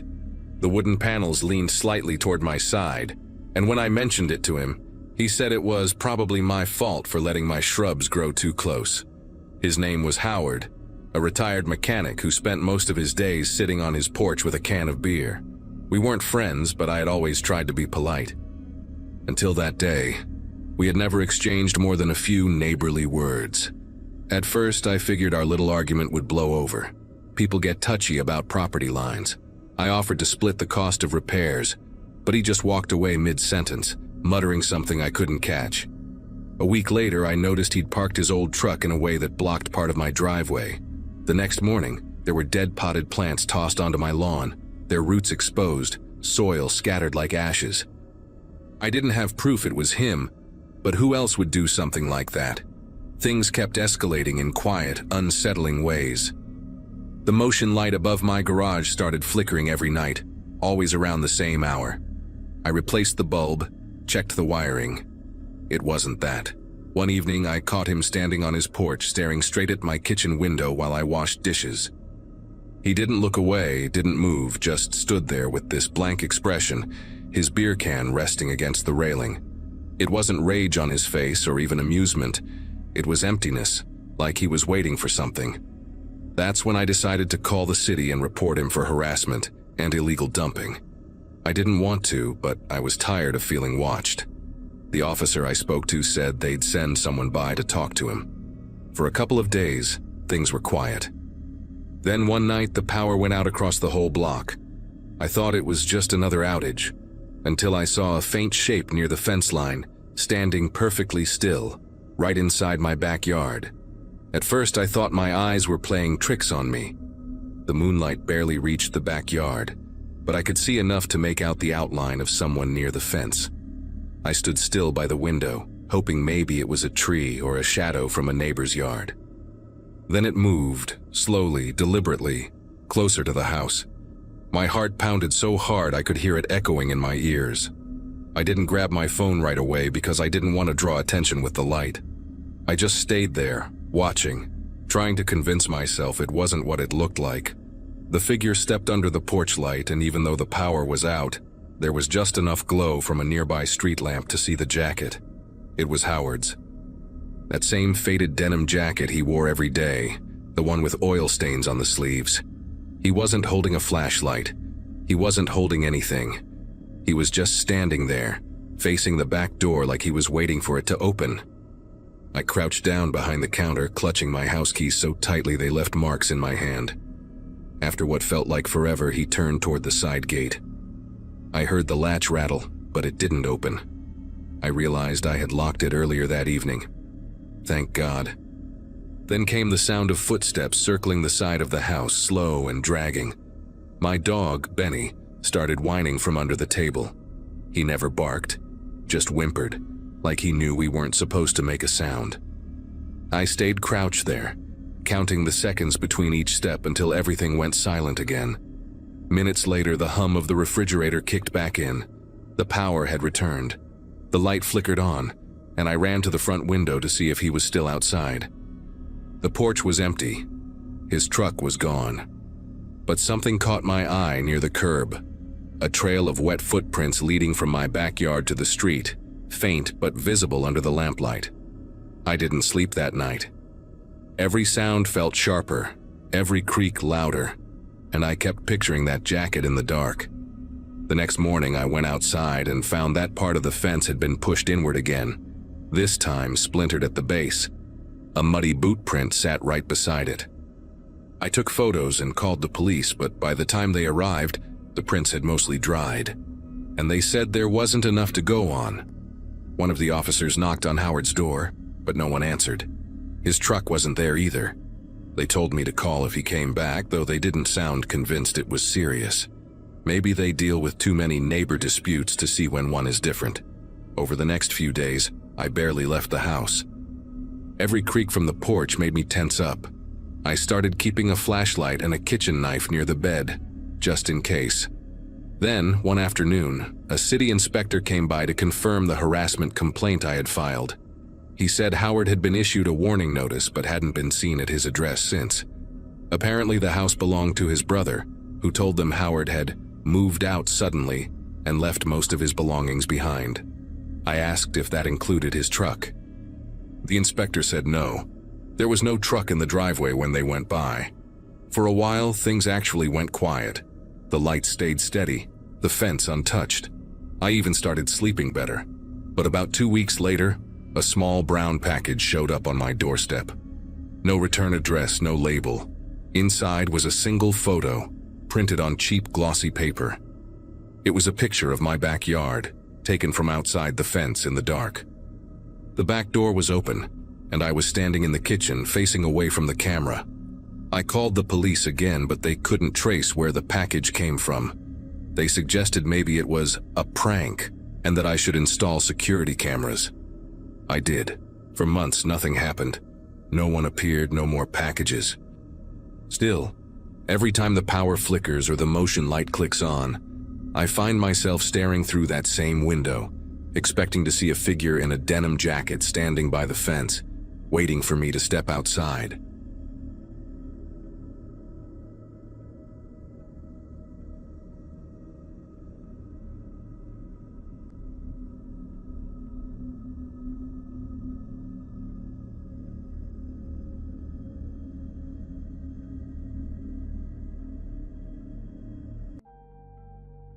Hello everyone. Before we start, make sure to like and subscribe to the channel, and leave a comment with where you're from and what time you're watching. That way, YouTube will keep showing you stories just like this one. Now, let's begin. Widowhood changes you in ways you never expect, and one of those changes was my decision to stay on the property Glenn and I had built together in rural Montana. He passed 2 winters before that night, and somewhere between burying him and turning 43, I convinced myself that staying made sense. Our nearest neighbors, the Farley family, lived about 3 miles down the county road, and the closest sheriff's substation was in Ridgefield, a good 50-minute drive on roads that turned treacherous after dark. People in the city think isolation sounds peaceful, romantic even, but there is nothing romantic about being a woman alone in a house surrounded by wheat fields and darkness that stretches in every direction. That particular night in early November 2017, I had gone to bed around 10, exhausted from splitting firewood and fixing a section of fence the wind had knocked down. My 2 dogs, a German shepherd named Duke and a mutt named Copper, slept in their usual spots by the wood stove. The wind had died down and the house had settled into that deep, consuming quiet that only exists miles away from civilization. I woke to Duke's growl, low and guttural, the kind of sound he only made when something was genuinely wrong. My eyes opened to complete darkness, and for a moment I lay still, listening, trying to separate real sounds from the remnants of whatever dream I had been having. Then Copper joined in, both dogs now at the bedroom window, their bodies rigid, hackles raised in silhouettes against the faint moonlight coming through the curtains. I heard it then, distant but unmistakable, other dogs barking somewhere out in the night. The Farleys had hounds, and they never barked like that unless something had them spooked. I pushed myself up on one elbow, reaching for the lamp on my nightstand, when I saw it, a sweep of headlights moving slowly across my eastern field. Not on the road, but actually in the field, cutting through the harvested wheat stubble. My heart began pounding as I watched the lights move with purpose, methodical, like whoever was driving knew exactly where they were going. Nobody had any business being on my property at. I checked the clock, 2:47 in the morning. I did not turn on the lamp. Some instinct, ancient and primal, told me to stay in the dark. Instead, I slid out of bed and crouched below the window, peering over the sill just enough to watch. The headlights had stopped moving now, parked at the edge of my property near the old grain silo Glenn had never gotten around to tearing down.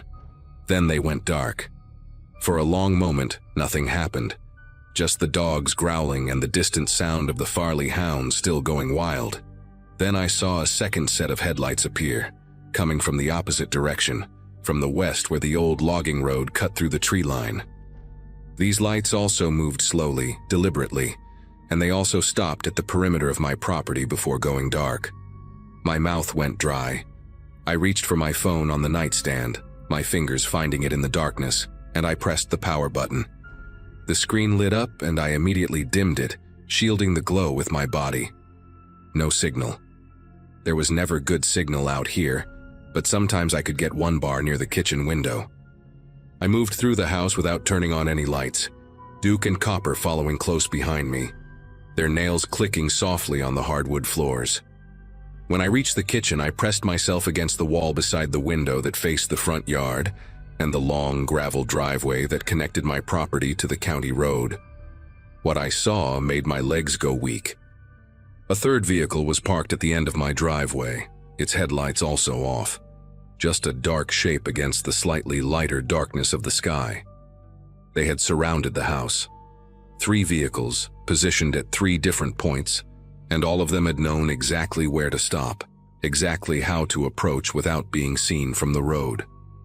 I checked my phone again, holding it up near the window, watching desperately for even one bar to appear.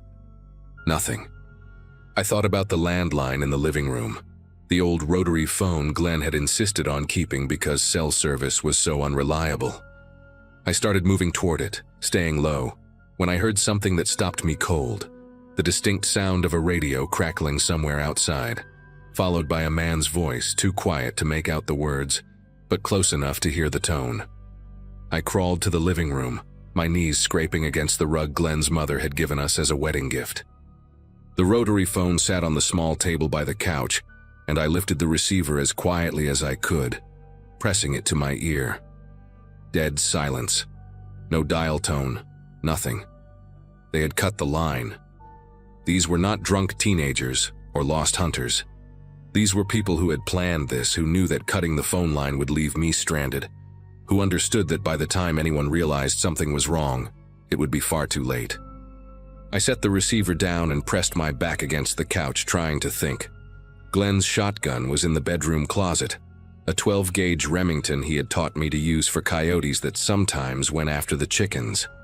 I had not fired it since he died, but I knew it was loaded, knew there was a box of shells on the top shelf beside it. I needed to get back to the bedroom without being seen through any of the windows. Duke suddenly let out a sharp bark, and I grabbed his collar, pulling him close, whispering for him to be quiet. Through the living room window, I saw a beam of light sweep across the front porch. A flashlight. Someone was on my porch, right outside the front door, maybe 15 feet from where I was crouched in the darkness. I heard footsteps on the wooden boards, slow and deliberate, and then the light paused at the window. I pressed myself flat against the floor, my cheek against the cold hardwood, holding both dogs by their collars as they trembled and growled. The beam moved across the room above me, illuminating the couch, the bookshelf, the fireplace mantel with our wedding photo still displayed. Then the light clicked off, and I heard the footsteps retreat, followed by that radio crackle again. A different voice this time, deeper, responded with something I could not understand. They were communicating positions, coordinating movements, and they were doing it with the kind of calm efficiency that terrified me more than anything else. I waited until the footsteps faded before I started crawling toward the hallway that led back to the bedroom. Every creak of the floorboard sounded impossibly loud, and I kept expecting a window to shatter or a door to burst open at any moment. When I finally reached the bedroom, I eased the closet door open and felt around in the darkness until my fingers closed around the cold steel of the shotgun barrel. I pulled it out, checked that it was loaded by touch alone, and grabbed the box of shells from the top shelf. My hands were unsteady as I shoved extra shells into the pockets of my pajama pants. I had no plan beyond this, no idea what I was supposed to do against multiple armed men who clearly knew what they were doing. I thought about hiding, about crawling into the space beneath the bed or locking myself in the bathroom, but I knew that would only delay whatever was coming. These people had not gone through all this trouble just to leave empty-handed. They wanted something, and the only thing of value in this house was me. A sound from the back of the house made Duke lunge forward, barking furiously, and this time I could not stop him. He bolted down the hallway toward the kitchen, Copper right behind him, and I heard the back door rattle violently in its frame. Someone was trying to force it open. I ran after the dogs, the shotgun raised, my bare feet slapping against the floor. When I reached the kitchen, I saw the door shaking as someone threw their weight against it from outside. The deadbolt was holding, but the door was old, the wood frame soft from decades of Montana winters. It would not hold for long. I aimed the shotgun at the center of the door and screamed at the top of my lungs that I had a gun, that I would shoot anyone who came through. The pounding stopped. For a moment there was silence, and I heard that radio crackle again, followed by a voice I will never forget as long as I live. It was calm, almost amused, and it said clearly enough for me to hear through the door. She is in the kitchen, armed, 12-gauge, probably the husband's old Remington. They knew about Glenn. They knew about the gun. A wave of nausea hit me so hard I almost doubled over. These were not strangers who had randomly chosen my house. These were people who had watched me, studied me, learned my routines and my vulnerabilities. I thought about all the times I had gone into town for groceries, all the conversations I had at the feed store or the gas station, mentioning that I lived alone now, that Glenn was gone, that the property was too big for one person, but I could not bring myself to sell.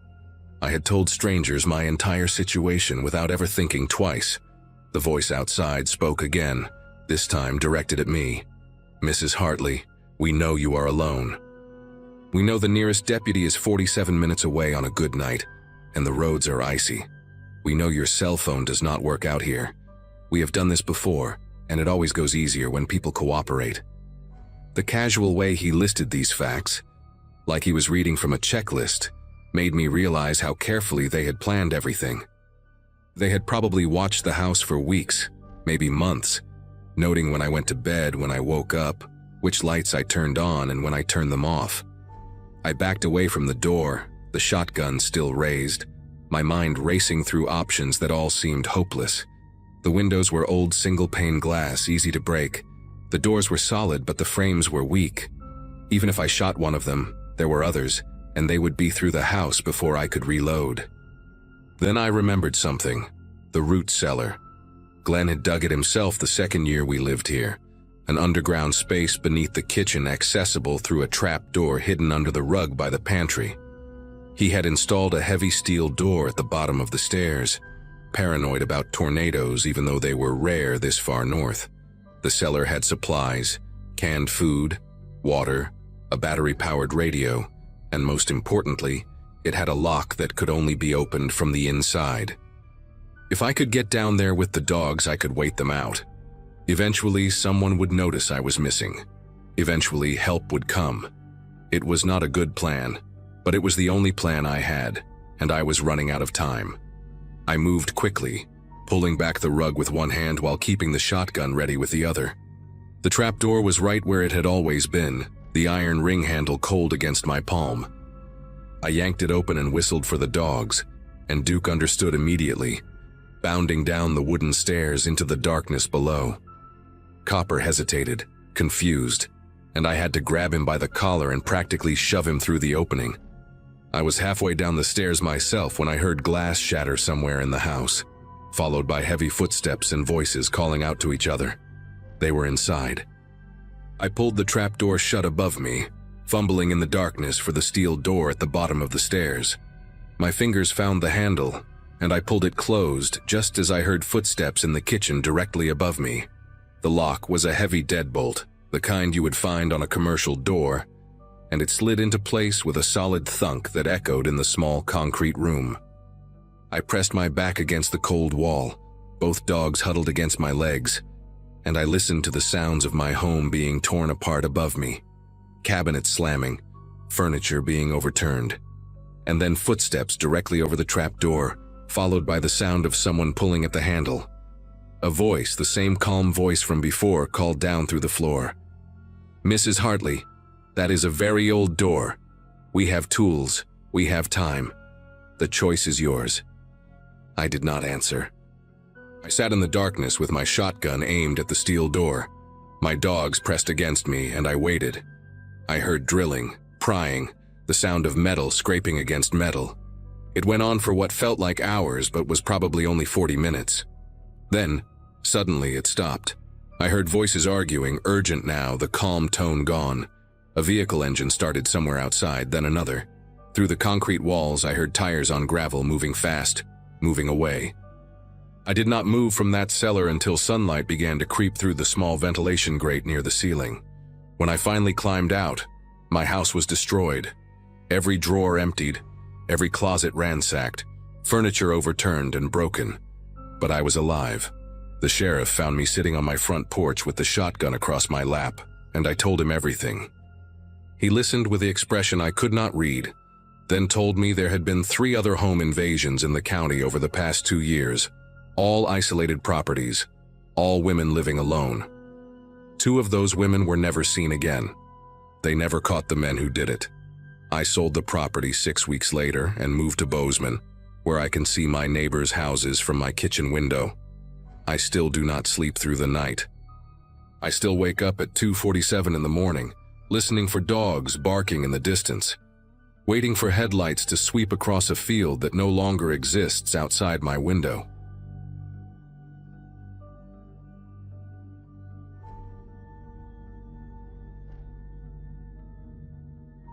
Ridgefield, Montana is the kind of place that does not show up on most maps. Population 200 and something, depending on who had moved away or passed on that year. My best friend Haley and I were sent there every summer to stay with my grandparents while our parents worked. And by the time we finished 6th grade, we knew that dirt road to Perkins General Store better than we knew our own backyards. 4 miles of packed earth cutting through wheat fields and abandoned farmland, with nothing but fence posts and the occasional rusted tractor to break up the endless gold horizon. We had walked it dozens of times without incident, 2 12-year-old girls with too much energy and not enough supervision, picking wild blackberries and racing each other to the old Jennings barn that sat rotting at the halfway point. Our grandparents never worried about us making that trip alone, because nothing ever happened in Ridgefield. That was the whole point of the place, the safety of isolation, the comfort of knowing every single face in town. On that Thursday morning in early June, Grandma pressed a $20 bill into my palm and handed me her grocery list, and Haley and I set off like we had 100 times before. The heat hit us the moment we stepped off the porch, that dry Montana summer heat that makes the air shimmer above the road like a mirage. Haley complained about the dust getting into her sandals, and I told her she should have worn sneakers like I did, and we bickered about nothing as we walked. We were roughly 2 miles in when I heard the engine approaching from behind, which meant nothing at first because farmers drove that road constantly. But this vehicle slowed down in a way that made me turn around and look. A dark green pickup truck with a dented front bumper and mud splattered across the wheel wells pulled up alongside us, keeping pace with our walking speed. The driver leaned across the passenger seat and rolled down the window, and I got my first clear look at his face. He had thin blonde hair slicked back against his scalp with something greasy, pale blue eyes that seemed too wide for his face, and a smile that stretched his lips in a way that showed every single one of his yellow teeth. When he spoke, his voice came out warm and friendly, the kind of voice adults use when they want children to trust them immediately. "You girls must be the Whitaker grandkids," he said, nodding like he already knew the answer. "Heading to Perkins, I bet. Your grandma send you for groceries?" I remember feeling a small wave of relief at that moment, because he knew our family name, which meant he had to be a local, someone safe. Haley relaxed a little beside me too, her shoulders dropping from their tense position. The man kept talking, explaining that he worked on one of the farms further out past the county line and came through Ridgefield every few weeks for supplies. He said his name was Gene, or maybe it was Dean, something short and plain that I cannot remember clearly anymore because everything that came after erased those small details from my mind. What I do remember is what he said next, leaning further toward the open window with that strange wide smile still plastered across his face. He told us there had been coyote attacks on the road up ahead, that a pack had gotten bold and gone after a couple of dogs just yesterday, and it was not safe for 2 young girls to be walking alone. Haley looked at me with uncertainty in her eyes, and I could tell she was trying to decide whether to believe him. The thing was, coyote problems were not unusual in that area, and we had been warned about them before by our grandfather, who kept a rifle by the back door for that exact reason. So the story made sense, and the man seemed to know that it would. He offered us a ride the rest of the way to the store, saying it would only take a few minutes, and he was heading that direction anyway. I hesitated, feeling something heavy settle in my chest that I could not explain, a reluctance that had no logical source. But Haley was already moving toward the truck, and I did not want to seem like a scared little kid in front of her. I climbed into the cab after her, settling onto the cracked leather bench seat that smelled like cigarettes and something else, something sour and faintly chemical that I could not identify. The man pulled back onto the road, and for a minute everything seemed normal. Just the rumble of the engine and the dust billowing behind us through the rear window. Then I noticed we were not going the right way. The road to Perkins continued straight for another 2 miles before curving slightly east toward the village center. But this man had turned left onto a narrow side path that led into the overgrown Jennings property. I knew that land well because Haley and I had explored the edges of it many times, daring each other to get closer to the collapsing barn with its dark windows that looked like empty eye sockets. The truck bounced over ruts and potholes as the main road disappeared behind a wall of tall wild grass, and my heart began to pound so hard I could feel it in my throat. I asked him where we were going, trying to keep my voice steady, and he said this was a shortcut that would get us to the store faster. But that was a lie, and I knew it was a lie, because this road led nowhere except deeper into abandoned farmland. Haley grabbed my hand and squeezed it tight, her palm slick with sweat. I looked at her face and saw my own fear reflected back at me, her eyes wide and her lips pressed together in a thin line. The man kept talking in that same cheerful tone, telling us about the weather and the wheat harvest and other things that meant nothing, filling the air with words so we would not have time to think. But I was thinking, and what I was thinking was that nobody knew where we were. Our grandparents expected us to be gone for at least 2 hours, and if we disappeared into these fields, no one would even start looking for us until lunchtime. The truck slowed down as we approached the old Jennings barn, and I saw that someone had been here recently because there were fresh tire tracks in the mud, and the padlock on the barn door had been replaced with a shiny new one. The man pulled the truck to a stop and turned off the engine, and in that sudden silence I could hear birds singing somewhere far away and the tick of the cooling motor. He turned to look at us with that same terrible smile, and he said we should wait here for just a minute while he checked on something inside the barn. That was when Haley screamed.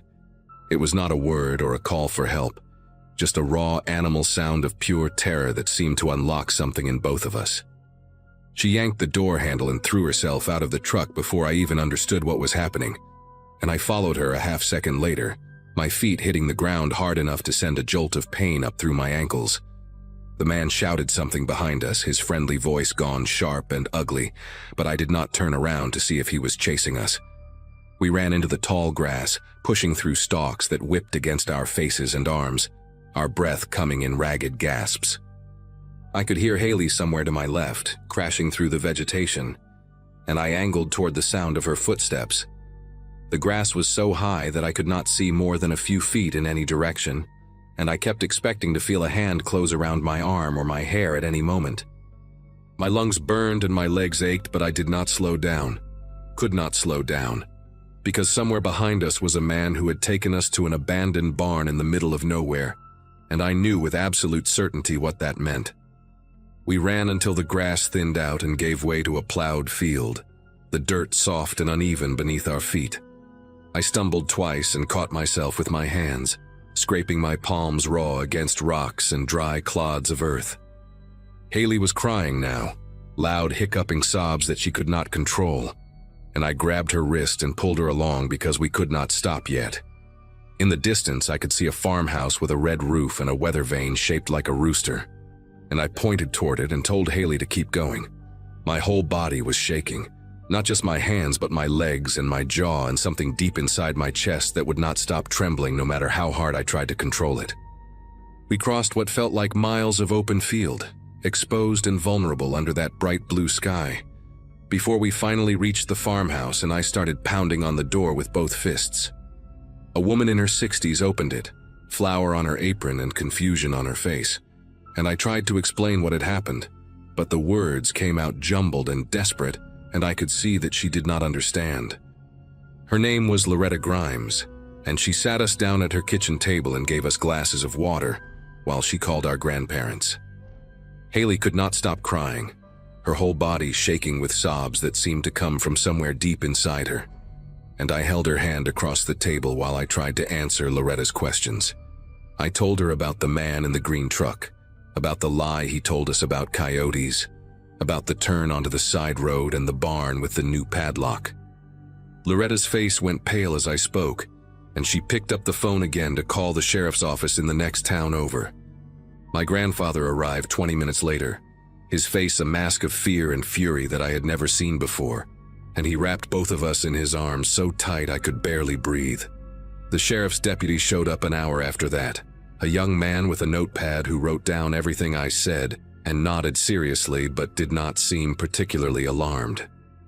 He told us the description matched several trucks in the county and that without a license plate number, there was not much they could do. My grandmother kept saying we should never have been walking alone, that it was her fault for sending us, and the guilt in her voice made me feel worse than anything else that had happened that day. The following weeks were strange and uncomfortable in ways I did not expect. Word spread through Ridgefield quickly, as it does in small towns, but the reaction was not what I thought it would be. Some people believed us completely and praised us for being smart enough to run. But others, including people I had known my whole life, suggested that we had misunderstood the situation. Maybe the man really was just trying to help, they said. Maybe we panicked for no reason and made a nice farmer look like a criminal. One older man at the general store told my grandfather that city kids were always too suspicious, too dramatic, and that we probably scared a good Samaritan half to death by jumping out of his truck like that. The doubt hurt almost as much as the memory of that day, and Haley and I stopped talking about what happened because it seemed like nobody wanted to hear it. We finished out the summer at our grandparents' house, but we never walked to the store alone again. And we never explored the old Jennings property, and we slept in the same bed every night because neither of us could stand to be alone in the dark. 6 weeks after that Thursday morning, my mother called with news that made her voice crack and tremble through the phone line. A man had been arrested in Carroll County, about 80 miles south of Ridgefield, after attempting to force a 9-year-old boy into his vehicle outside a gas station. The boy's father had been inside paying and came out just in time to see what was happening, and he held the man down until police arrived. The vehicle was a dark green pickup truck with a dented front bumper. When investigators searched the property where the man lived, a rented trailer on the edge of an old farming community, they found things that my mother would not describe to me no matter how many times I asked. She only said that the man had done this before, in other counties, in other states, and that some of those children had never been found. I sat on the edge of my bed in my childhood room, the phone pressed against my ear, and I thought about that barn with the shiny new padlock and the fresh tire tracks in the mud. I thought about how close we had come to being part of a story that ended very differently. A story that might have ended with our photographs on missing person flyers stapled to telephone poles across Montana. Haley and I are adults now, both of us with families of our own, and we have only talked about that day a handful of times in all the years since. But I think about it more often than I would like to admit, usually when I see my own daughter walking home from school or riding her bike around the neighborhood. I taught her early about strangers and cars, and the lies that dangerous people tell, and I made sure she understood that politeness is never more important than survival. She knows that if something feels wrong, she should run first and explain later, and she knows that I will always believe her no matter what anyone else says. The man who drove that green truck is serving multiple life sentences now, locked away in a place where he cannot hurt anyone else. But sometimes late at night when sleep will not come, I still see his face through that rolled-down window. I still see those yellowed teeth stretched into that wide, unnatural smile. And I still hear his friendly voice, asking if we were the Whitaker grandkids heading to the store. And I wonder how many other children heard that same voice, saw that same smile, and were not lucky enough or fast enough to escape into the tall grass before it was too late.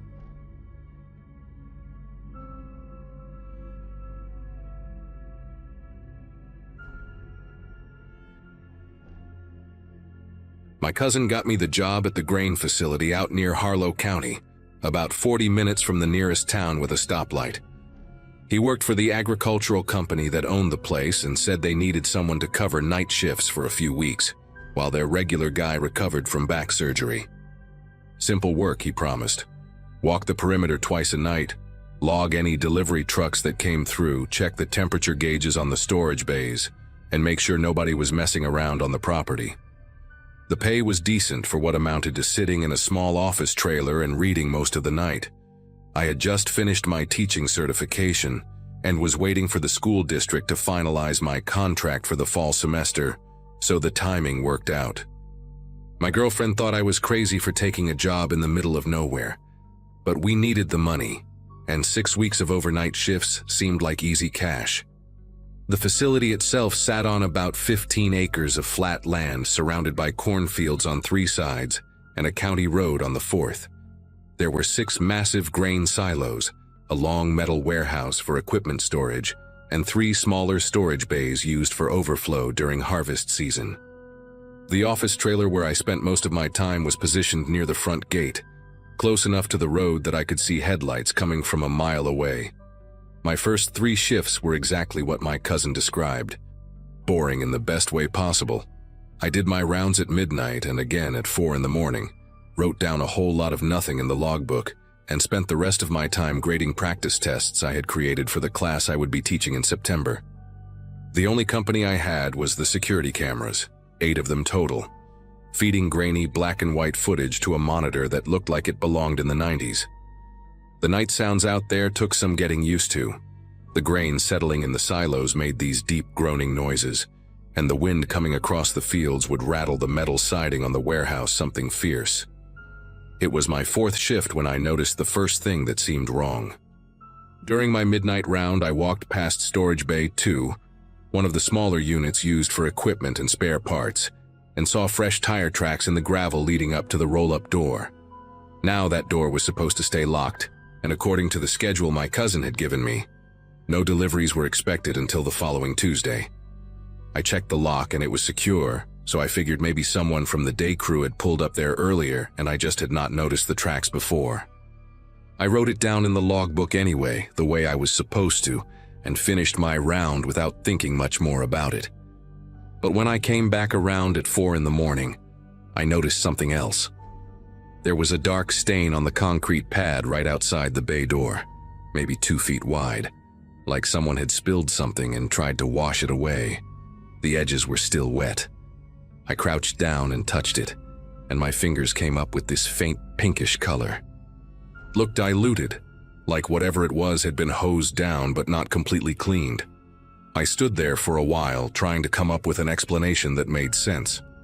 Maybe one of the day workers had cut himself and cleaned it up. Maybe someone hit a deer on the road and pulled in to check their vehicle. I almost convinced myself it was nothing, but something kept nagging at me. Why would anyone wash down a spill at a grain facility in the middle of the night? I took a few pictures with my phone, just in case, and went back to the trailer. I thought about calling my cousin, but it was almost 5 in the morning and I did not want to wake him up over what was probably nothing. The rest of that shift, I kept looking at those pictures, zooming in like I was going to find some answer hidden in the pixels. When the day supervisor showed up at 6 to relieve me, I mentioned the tire tracks and the stain. He was this older guy named Dwight, been working there for 15 years, and he just shrugged and said it was probably hydraulic fluid from one of the tractors. He did not seem concerned at all, so I let it go, but I saved those pictures anyway. 2 nights later, I found the tools. I was doing my 4 in the morning round, walking along the back side of the warehouse where the security cameras did not reach. There was a dead zone back there, maybe 60 feet of space between the building and the fence line that nobody had bothered to cover. I almost tripped over a canvas bag sitting in the weeds near the drainage ditch. It was heavy, and when I opened it, I found a set of bolt cutters, a crowbar, a roll of duct tape, and a box of latex gloves. None of it belonged to the facility. I knew every piece of equipment in that warehouse because I had walked through it during my orientation, and this stuff was not on any inventory list. The bolt cutters still had price tags on them from a hardware store I did not recognize. I stood there holding that bag, my heart going a mile a minute, trying to figure out what the hell I was looking at. Part of me wanted to believe it was just some random stuff that blew in or got dumped by kids messing around. But bolt cutters and duct tape do not just appear together by accident. I put everything back exactly how I found it, marked the spot in my head, and walked back to the trailer as fast as I could without running. I called my cousin that morning after my shift ended. Told him everything, the tire tracks, the stain, the bag of tools. He got quiet for a long time, which was not like him at all. Finally, he said I should keep my head down and not mention any of this to Dwight or anyone else at the facility. He said he would make some calls and figure out what was going on, but in the meantime, I should just do my job and stay in the trailer as much as possible. That advice did not sit right with me.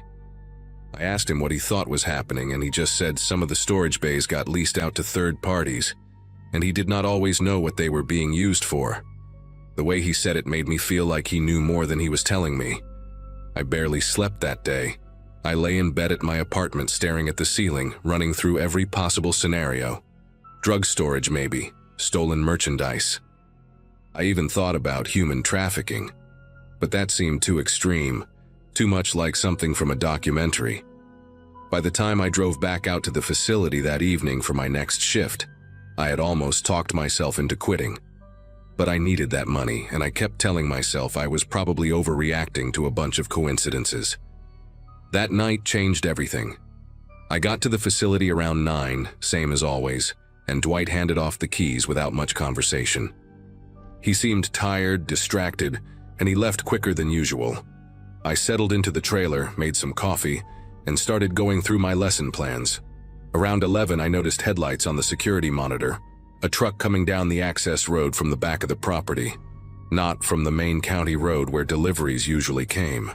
That road was supposed to be gated and locked, only used during harvest season when they needed extra access for the big equipment. I watched the truck pull around behind Storage Bay 2, the same bay where I had found the tire tracks. It sat there for about 10 minutes with its lights off, and then it left the same way it came. No one got out that I could see. No one approached the trailer or checked in with me. According to every protocol I had been given, any vehicle on the property at night was supposed to log in with the night watchman. That was literally my entire job. I wrote down the time and a description of the truck, white full-size pickup, no visible plates from the camera angle, and I sat there wondering if I should go check the bay or just pretend I had not seen anything. I waited about an hour before I worked up the nerve to walk out there.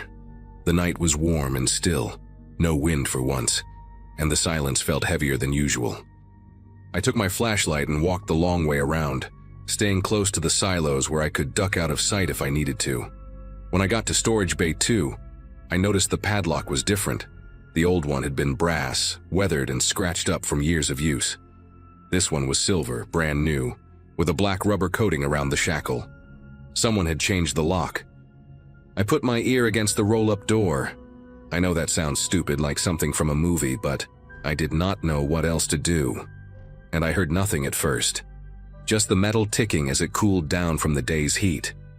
Then I heard something that made my whole body go rigid. Voices. Muffled, impossible to make out the words, but definitely human voices coming from inside the bay. And then a sound that I will never forget as long as I live. A short, sharp cry, cut off almost immediately like someone had been hurt, and then silenced. I backed away from that door so fast I almost fell over my own feet. My mind was racing, trying to process what I had just heard, trying to convince myself it was something else. An animal, a radio, anything but what it sounded like. I made it back to the trailer in what felt like seconds, locked the door behind me, and sat there staring at the security monitors with my phone in my hand. I should have called the police right then. I know that now. But I kept thinking about what my cousin had said, about keeping my head down, about how some of the bays were leased to third parties. What if I was wrong? What if I called the cops and it turned out to be nothing? And I lost my job and my cousin lost his job, and I looked like a paranoid idiot. I sat there for 20 minutes, maybe longer, arguing with myself. And then I saw movement on the monitor. Someone was walking toward the trailer. A man, tall, wearing dark clothes, coming from the direction of Storage Bay 2. He was not rushing, not trying to hide. He walked like someone who belonged there, like someone who had every right to be on that property in the middle of the night. I watched him get closer and closer until he walked right out of the camera's frame, and then I heard footsteps on the gravel outside the trailer door. He knocked 3 times, slow and deliberate. I did not answer. I did not move. I barely breathed. Through the small window next to the door, I could see the outline of his shape, just standing there, waiting. Then he spoke and his voice was calm, almost friendly. He said he knew I was in there and that we needed to have a conversation about what I had seen over the past few nights. He said it in a way that made it clear he already knew everything. The pictures I took, the bag of tools I found, the fact that I had been asking questions. He said I seemed like a smart guy, and smart guys understood when it was better to look the other way. He said some people made good money just by not seeing things, and that could be me if I wanted it to be. He never raised his voice, never made an explicit threat. He did not have to. The implication was clear enough. I sat there in the dark, my phone still in my hand, and I did not say a single word. After what felt like forever, he knocked once more, just once, and then the footsteps moved away. I watched on the monitor as he walked back toward the storage bay, got into a dark SUV I had not noticed before, and drove off using that back access road. I did not finish that shift. The second his taillights disappeared from the camera, I grabbed my keys and walked straight to my car. I did not clock out, did not leave a note, did not call anyone. I just drove. My hands were gripping the steering wheel so hard my knuckles ached, and I kept checking the rearview mirror the entire 40 minutes back to town. I called my cousin the next morning and told him I was done, that I was not going back to that facility ever again. He did not argue. He did not ask questions, he just said he understood, and that he would take care of it with the company. A week later, I saw on the local news that there had been a fire at an agricultural storage facility in Harlow County. Electrical malfunction, they said. Storage Bay 2 was completely destroyed. No injuries reported, no investigation opened. The facility shut down for repairs and never reopened. My cousin stopped returning my calls after that. We have not spoken in almost 2 years now, and when I see him at family gatherings, he acts like nothing ever happened. Like those 6 weeks just got erased from both our memories. I never found out what was really going on in that storage bay. I never found out who that man was or what happened to whoever made that sound I heard through the door. Some nights I still think about it.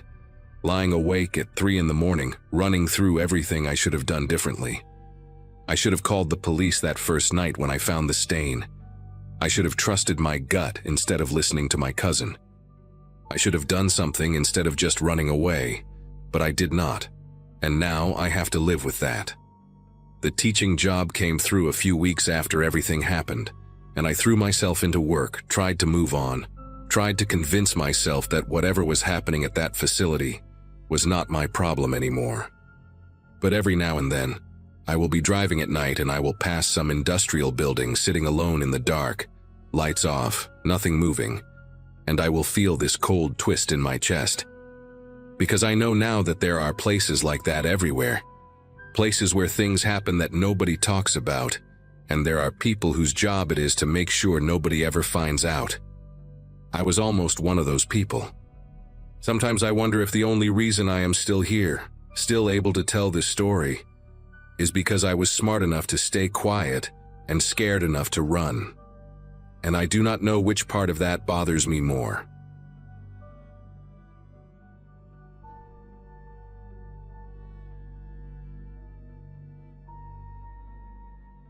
Rural Kansas has a way of making you feel both free and completely exposed at the same time. When my dad passed in 2017, he left me 47 acres of farmland that had been in our family since my great-grandfather bought it dirt cheap during the Depression. My wife Sheila and I had been renting a cramped apartment in Denver for 6 years by then, and with our twin daughters about to start kindergarten, the timing felt right. We moved in that September, right around my high school reunion, which made me realize how much time had slipped by since I left that small town as a kid, dreaming of city life. The property sat at the end of a long dirt road, almost a mile from the county route, surrounded by nothing but wheat fields and a few scattered oak trees that had been there longer than anyone could remember. The previous tenant, a guy named Jerry Mullins who helped my dad maintain the place after his stroke, had moved out 3 months before we arrived. The house needed work, but it was ours, and for the first time in my adult life, I felt like I could breathe. The trouble started in late October, maybe 6 weeks after we settled in. We had been dealing with the usual rural annoyances, hunters cutting across the back acres without permission, teenagers using the empty barn for weekend parties, that kind of thing. Sheila found beer cans and cigarette butts near the old grain silo one morning, and that was the final straw for her. She wanted a gate, something solid with a good lock, to keep people from just driving onto our land whenever they felt like it. I agreed, mostly to ease her mind, and spent a whole Saturday installing a heavy steel gate at the entrance where our dirt road met the county route. I bought a thick padlock from the hardware store in town, one of those hardened steel ones that cost almost $40. We each kept a key, and I hid a spare inside the hollow fence post nearby, just in case. That first night with the gate locked, I remember Sheila squeezing my hand at dinner and saying she finally felt safe out here. I believed her when she said it, and I believed it myself. 3 days later, I woke up around 5 in the morning to let the dog out and noticed the gate was wide open. Not broken, not forced, just open, swinging gently in the November wind like someone had casually unlocked it and forgotten to close it behind them. I walked the whole length of that dirt road in my bathrobe and boots, flashlight in hand, looking for any sign of what happened. Nothing. No trash, no footprints that I could make out in the dark, no indication that anyone had even been there. I told myself I must have forgotten to lock it properly, even though I could picture myself clicking that padlock shut and tugging it twice to make sure. Sheila gave me a look when I came back inside, the kind of look that said she was trusting me to keep us safe out here. I promised her it would not happen again, and I meant it. That evening I checked the lock 3 separate times before coming inside for dinner, but it did happen again. The following Monday morning, Sheila was the one who found it, gate wide open, padlock hanging loose on the chain like it had been gently placed there by someone with all the time in the world. This time I noticed something that made my chest tighten. Fresh tire tracks in the dirt, deep grooves from a heavy vehicle that had driven right up our road sometime during the night. I followed those tracks almost halfway to the house before they curved off toward the old barn and disappeared into the harder ground near the equipment shed. I searched that barn top to bottom, checked every stall, climbed up into the hayloft where dust hung thick in the morning light. Nothing was missing, nothing was disturbed, but someone had definitely been on our property. Someone with a key. I called the sheriff that afternoon, and Deputy Nolan came out to take a report, but he seemed almost bored by the whole thing. "Probably just kids," he said. "Probably someone messing with you." I wanted to believe him, but those tire tracks told a different story. I replaced the lock that same week, drove 30 miles to a different hardware store because I did not want to buy from the same place, thinking maybe somehow someone had gotten a duplicate made. This new padlock was even heavier, a different brand with keys that had a unique pattern cut into them. I threw away the old lock entirely and made sure only Sheila and I had copies this time. No spare hidden in the fence post, nothing. For about 10 days, everything seemed normal. The gate stayed locked, the road stayed empty, and I started to convince myself that Deputy Nolan had been right after all. Maybe it really was just some kids playing a prank, and once they realized we were serious about security, they moved on to easier targets. Sheila stopped checking the windows every night before bed. The girls started playing outside again without one of us hovering nearby. I let my guard down, and that was exactly when things got worse. It was a Saturday morning in mid-November when I walked out to check the gate and found something that made me stop dead in the middle of the road. The gate was locked, completely secure, chain wrapped tight, padlock clicked shut just like I had left it. But it was not my padlock. The one hanging there was silver instead of black, a completely different brand, with a keyhole that my keys would never fit. Someone had come onto our property during the night, removed my lock entirely, and replaced it with their own. I stood there for a long time, just staring at it, trying to make sense of what I was seeing. This was not a prank. This was not teenagers looking for a place to drink beer. Whoever was doing this wanted me to know they could come and go whenever they pleased, that no lock I bought would keep them out. They were sending a message, and the message was clear. This property belonged to them as much as it belonged to me. I cut that lock off with bolt cutters and bought a third one that afternoon, but my hands were unsteady the whole drive home. Sheila wanted to move. She said it plainly over dinner that night. The girls already in bed, her voice low and controlled in a way that scared me more than yelling would have. She said she did not feel safe anymore, that whoever was doing this knew too much about our routines, about when we were asleep, about how to get in without leaving a trace. I tried to calm her down, told her we would figure it out. But the truth was I did not have answers. I called Deputy Nolan again the next morning, and he came out to look at the new lock I had cut off, turning it over in his hands like it was a curiosity rather than evidence. He said there was not much he could do without catching someone in the act. No crime had technically been committed, no theft, no property damage beyond the locks themselves. He suggested we install cameras, maybe motion lights, something to discourage whoever was doing this. It felt like being told to solve my own problem, but I did not know what else to do. That night I ordered 2 trail cameras online, the kind hunters use to photograph deer, and paid extra for overnight shipping. The cameras arrived on a Wednesday, and I spent most of that afternoon mounting them. One pointed directly at the gate, hidden inside a wooden birdhouse I nailed to a tree about 20 feet back, and another aimed at the dirt road from the corner of our front porch. They were motion-activated, designed to capture clear images even in total darkness using infrared. I tested them a dozen times, walking back and forth in front of each one until I was satisfied they were working perfectly. Sheila watched me from the kitchen window the whole time, and when I came inside, she hugged me longer than usual. We both knew that whatever those cameras captured might change everything. That night I barely slept, checking my phone every hour to see if the motion alerts had triggered. Nothing happened. The next night was the same, quiet, still. The gate locked tight every morning when I walked out to check. By Friday, I started to wonder if maybe the cameras themselves had scared whoever it was away. If just knowing they were being watched was enough to make them stop. I should have known better than to hope for something that simple. Saturday morning, I woke up to 3 motion alerts on my phone, all time-stamped between 2 and 3 in the morning. My mouth went dry before I even opened the app. The first image showed headlights approaching the gate from the county route, just 2 bright circles floating in the darkness. The second image was clearer.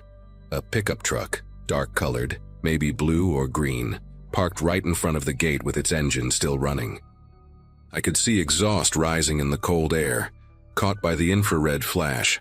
The third image is the one that made me sit down on the edge of the bed and stay there for a long time. A man stood at the gate, his back to the camera, wearing a heavy work jacket and a baseball cap pulled low. He was not cutting the lock. He was not forcing anything. He had a key in his hand, and he was unlocking my gate the same way I did every single day, with the easy confidence of someone who had done it 100 times before. The camera caught him mid-motion, his arm extended, the lock already open in his other hand. He looked comfortable. He looked like he belonged there. I showed Sheila the photos and watched her face go pale. She asked me if I recognized the truck, and I told her I did not. But something about it nagged at me. The shape of it, the way the tailgate sat slightly crooked like it had been bent in an accident years ago. I spent the next hour going through every image the cameras had captured, frame by frame, looking for anything that might help identify this person. The camera near the house had triggered too, showing the same truck driving slowly up our road, headlights off now, moving like a shadow through the darkness toward the barn. There were 6 images total of the vehicle parked behind the equipment shed, sitting there for almost 40 minutes before it turned around and left the same way it came. 40 minutes. This person had been on our property for 40 minutes while my wife and daughters slept in their beds, while I lay dreaming not 200 yards away. I called Deputy Nolan again, and this time he actually sounded interested. He asked me to email him the photos, said he would run the truck through some databases, see if anything came up. But I was done waiting for the sheriff to solve this. I needed to find out who this was myself. The next morning I drove into town and stopped at the diner where most of the old-timers gathered for breakfast. I figured if anyone knew about a dark pickup truck with a crooked tailgate, it would be someone who had lived in this county their whole life. I sat at the counter and ordered coffee. then started asking questions as casually as I could. Mentioned I was looking for someone who might do some work on my property, someone who knew the area well. A woman named Betty who worked the register overheard me and asked which property I was talking about. When I told her, she got quiet for a second before saying I should talk to Jerry Mullins. The name hit me like a punch to the chest. Jerry Mullins, the same man who had worked for my father, who had lived on our property as a caretaker for almost 3 years before we moved in. Betty said Jerry had a dark green Ford pickup, older model, with a dented tailgate from when he backed into a fence post years ago. She said he still lived about 15 miles north, in a trailer near the creek, and that he had been having money troubles ever since my father let him go. I did not correct her. My father never let Jerry go. Jerry had simply stopped showing up after my dad got too sick to manage the property anymore. I thanked Betty, left a $10 bill on the counter, and drove straight to the address she gave me. I found Jerry Mullins sitting on a plastic chair outside his trailer, smoking a cigarette and watching the road like he had been expecting someone. The truck was parked right there beside him. Dark green, crooked tailgate, the same vehicle from my camera footage. He did not seem surprised to see me. He did not even stand up when I got out of my car and walked toward him. I asked him straight out if he had been coming onto my property at night, and he just took a long drag of his cigarette before nodding slowly, like I had asked him about the weather. He said he still had keys. He said my father had given him copies years ago, back when he was trusted to come and go as he pleased, and he had never seen a reason to give them back. When I asked him why, what he was doing out there in the middle of the night, he looked at me with something that might have been shame or might have been defiance. I still cannot tell which. He said he had been storing things in the barn. Equipment, tools, some furniture he could not fit in his trailer. He said he figured no one was using the space anyway, and he did not think it would matter. 3 years of my father being sick, then dead, and Jerry had just kept coming and going like the property was still his responsibility. Like nothing had changed at all. I wanted to be angry. Part of me wanted to grab him by his jacket and demand to know what gave him the right. What made him think he could terrorize my family like that? Make my wife afraid to sleep in her own home. But looking at him sitting there in that plastic chair, his clothes worn thin, his trailer rusting at the edges, I mostly just felt tired. I told him to give me the keys, all of them, every copy he had ever made. He went inside without a word and came back with a small metal ring holding 4 different keys, each one labeled with faded tape that had my father's handwriting on it. Front gate, barn door, equipment shed, back entrance. He handed them over and I stood there holding them, feeling the weight of all those years my father had trusted this man. I asked Jerry if he understood that he could not come back, that this was over now. He nodded and stubbed out his cigarette on the arm of his chair. He said he was sorry, that he never meant to scare anyone, that he always came late at night specifically so he would not bother us. Like that made it better. Like the intent behind the fear somehow erased the fear itself. I drove home and told Sheila everything. We searched the barn together that afternoon and found exactly what Jerry had described. Boxes of old tools, a broken generator, some water-damaged furniture stacked in the corner of the hayloft.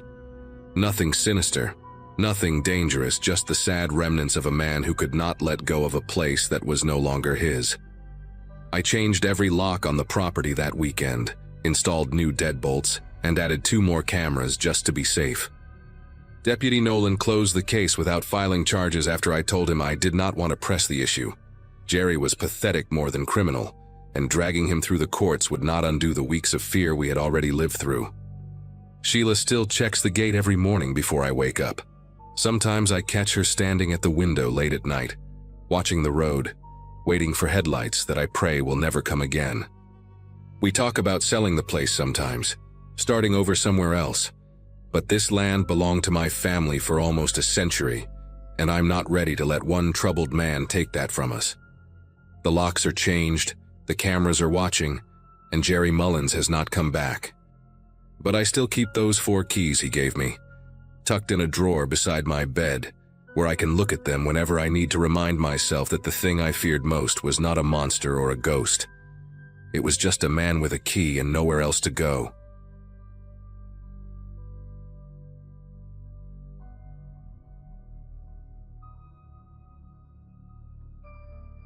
Buying a house on 12 acres outside Charlottesville, Virginia was supposed to be the best decision of my life. I had spent my 20s bouncing between cramped apartments in Richmond, sharing walls with people who screamed at each other at all hours, and when my grandmother passed and left me enough for a down payment, I did not hesitate. The farmhouse was old, built in the 1940s according to the county records, with a sagging porch, outdated kitchen cabinets, and a well pump that groaned every morning like it was in pain. But it sat at the end of a long gravel driveway, surrounded by woods on 3 sides, and for the first time in my adult life, I could not hear a single neighbor. I worked from home as a medical transcriptionist, typing up doctor notes in my pajamas, so the isolation suited me perfectly.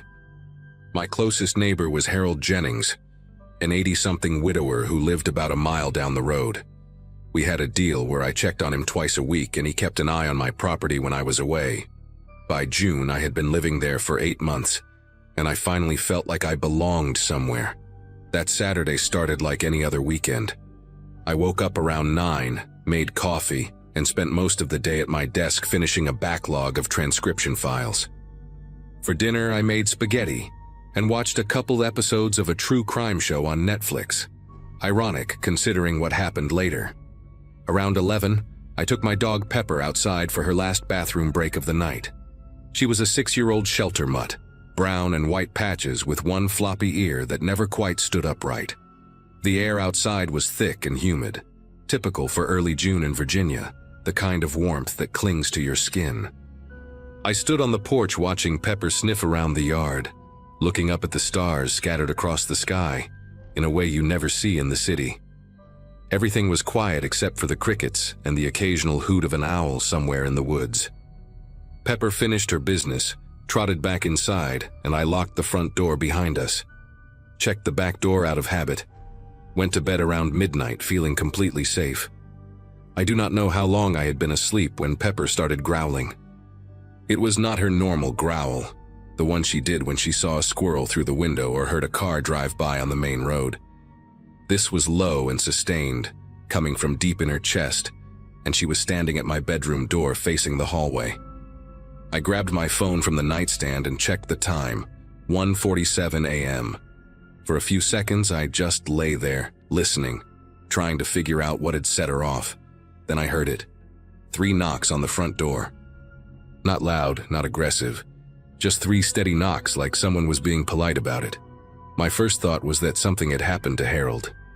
Maybe he had fallen. Maybe he had walked over in some kind of confused state. He was getting up there in age, and I worried about him. I got out of bed and walked quietly to the living room, Pepper staying right at my heels, still growling that low rumble. The front door had a small window at the top, but it was dark outside and I could not see much. I also had a window to the left of the door that looked out onto the porch, covered by thin curtains. I did not turn on any lights. Something told me not to, some instinct I cannot really explain. So I just stood there in the dark, trying to see through the curtain.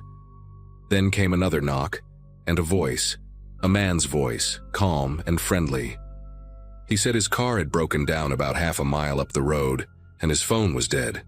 He asked if he could use my phone to call someone for help. It sounded reasonable. It sounded like the kind of thing that could happen to anyone on these back roads where cell service was spotty at best. But it was almost 2 in the morning, and I was a woman alone, and something about the situation made every muscle in my body tighten. I moved closer to the window and pulled the curtain back just an inch to get a better look at who was standing on my porch. He looked normal. That was the thing that made it so hard to know what to do. He was maybe 40, wearing jeans and a plain dark t-shirt, average build, short brown hair. He had his hands in his pockets and he was standing a few feet back from the door, not pressed up against it like someone desperate or aggressive would be. He looked like a regular guy who had car trouble. I almost convinced myself I was being paranoid, that I was letting all those crime documentaries get to my head. But Pepper was still growling, her hackles raised all the way down her spine, and that dog had never been wrong about people. I had seen her wag her tail at complete strangers, and I had seen her bark at men who later turned out to be bad news. She had instincts I had learned to trust. So instead of opening the door, I spoke through it. I told him I could call someone for him, asked what number he needed. He said he appreciated that, gave me a name, said his brother lived about 20 miles away and could come pick him up. He even gave me a phone number. It all sounded so normal, so reasonable. I had my phone in my hand, ready to dial, when I glanced out the side window again. The porch light was off, and the only illumination came from a half moon. But my eyes had adjusted to the darkness by then. The man was still standing there, patient, waiting. And that is when I saw movement near the tree line at the edge of my property, maybe 50 yards from the house. At first I thought it was a deer, we had plenty of those around. But the shape was wrong. It was upright. It was a person, moving slowly along the edge of the woods, heading toward the back of my house. My heart started pounding so hard I could feel it in my throat. I looked back at the man on the porch, and he was still standing there with that same calm expression, like he had all the time in the world. He had no idea I had seen the other one. Or maybe he knew exactly what was happening and this whole thing was part of a plan. I stepped back from the window, trying not to make any sudden movements, trying to think. My mind was racing through options. I could call 911, but the nearest sheriff's station was at least 25 minutes away, and I had no idea how much time I had. I could call Harold, but what was an 80-year-old man going to do? I thought about the back door, wondered if it was really locked, wondered if that second person was already testing it. The man on the porch knocked again, a little louder this time, and asked if everything was okay. His voice was still friendly, but there was something underneath it now, a hint of impatience. I told him through the door that I was calling his brother right now, that help would be on the way soon. I was stalling, buying myself time to figure out what to do. I moved quickly and quietly through the dark house to the kitchen, where I could see the backyard through the window above the sink. The second figure was closer now, maybe 30 yards from the house, and I could see it was a man, bigger than the one on the porch, wearing dark clothes and some kind of cap. He was not even trying to hide anymore. He was just walking toward my back door like he belonged there. I grabbed the biggest knife from the block on the counter. It was not much, but it was something. Then I went back to the front of the house and told the man on the porch that I was not going to open the door. I said I had called 911 and the police were on their way. It was a lie. I had not called yet, but I needed him to believe it. There was a long pause. I could not see his face from where I was standing, but I could feel the shift in the air, like the whole situation had changed in that moment. When he spoke again, his voice was different. The friendliness was gone. He said something like, "Come on, I just need to use your phone. Why are you making this difficult?" But it was not a question. It was a statement. And then I heard the back door handle rattle. Not a knock, not a polite request. Someone was trying to open it, testing to see if it was locked. Pepper went absolutely crazy, barking and snarling and throwing herself toward the back of the house. The man on the porch started pounding on the front door now. Not knocking anymore, pounding, and he was saying something, but I could not hear it over Pepper and the blood rushing in my ears. I finally called 911. My fingers were trembling so badly I almost dropped the phone twice. The dispatcher answered, and I started talking fast, too fast, trying to explain that two men were trying to break into my house, that I was alone, that I needed help right now. She asked for my address and I gave it to her, and she told me to stay on the line, that she was sending units my way. But I knew how far away they were. I knew I was on my own for at least 20 minutes, probably more. The pounding on the front door stopped suddenly, and that silence was almost worse than the noise. I stood in the hallway between the front and back of the house, knife in one hand, phone in the other. Pepper pressed against my leg, still growling. I could hear footsteps on the porch, then nothing. Then I heard glass break somewhere at the back of the house. Not the door, one of the windows. The one in the small laundry room that I always meant to put a better lock on but never did. Pepper bolted toward the sound, barking so loud it hurt my ears, and I heard a man curse, and then more glass breaking as he tried to clear the frame. I ran to the laundry room doorway and saw a dark shape halfway through the window, one leg already inside. I did not think. I just reacted. I screamed at him, something I do not even remember. and I swung that knife at his arm. I felt it connect, felt resistance, and he yelled and pulled back out the window so fast he cut himself more on the broken glass. There was blood on my kitchen knife and blood on the window frame, and I was shaking so hard I thought I might collapse. The dispatcher was still on the line asking what was happening, and I was trying to tell her, but the words were not coming out right. I backed away from the window, expecting him to come through again or expecting the other one to try the front, but for a moment, everything went quiet. Pepper was still barking, but it was different now, more frantic, like she was trying to track movements she could hear, but I could not. I kept switching my attention between the front door and the broken window, waiting for someone to come through, knowing I could not defend both at the same time. Then I heard a car engine start. It was faint at first, somewhere down my gravel driveway, and then it got louder and I heard tires spinning on loose rock. I ran to the front window and saw taillights disappearing down the road, moving fast with no headlights on. They were leaving. I did not understand it at first. I was still braced for someone to come crashing through a door or window.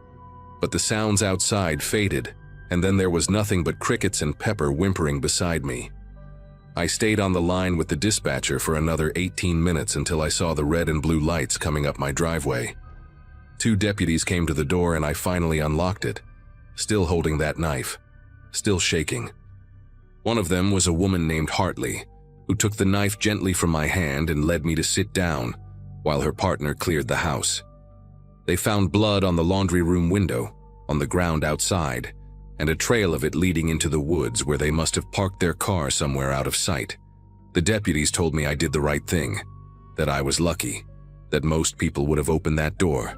The sheriff's department investigated for weeks, but never found them.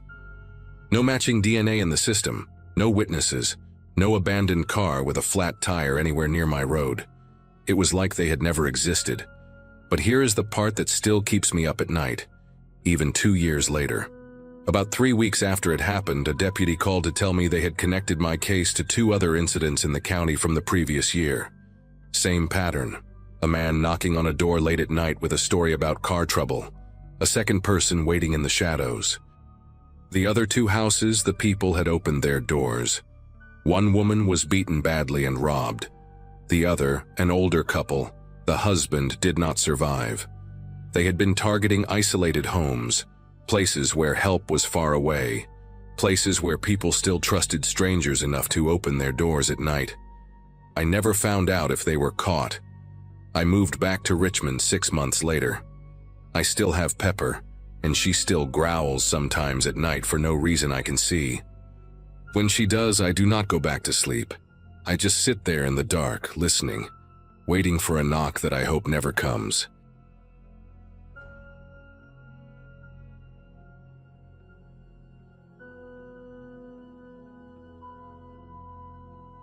"14 years of warehouse work in New Jersey had left me burned out in ways I did not fully understand, until I quit.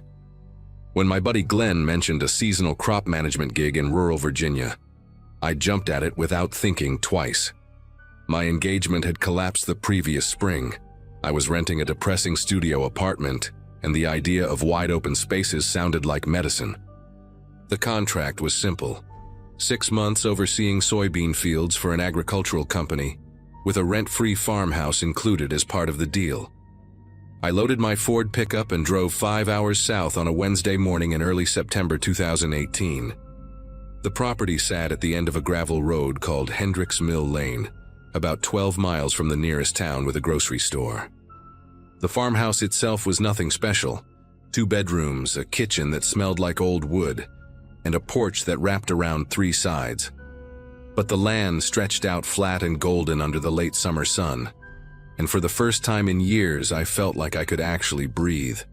I told myself this was exactly what I needed. The first week passed without any trouble. I spent my days learning the irrigation system, checking soil moisture levels, and driving the perimeter of the 300 acres I was responsible for. The nearest neighbor, according to my contract paperwork, was a property about half a mile east, but the county records listed it as unoccupied, owned by some agricultural trust based out of Richmond.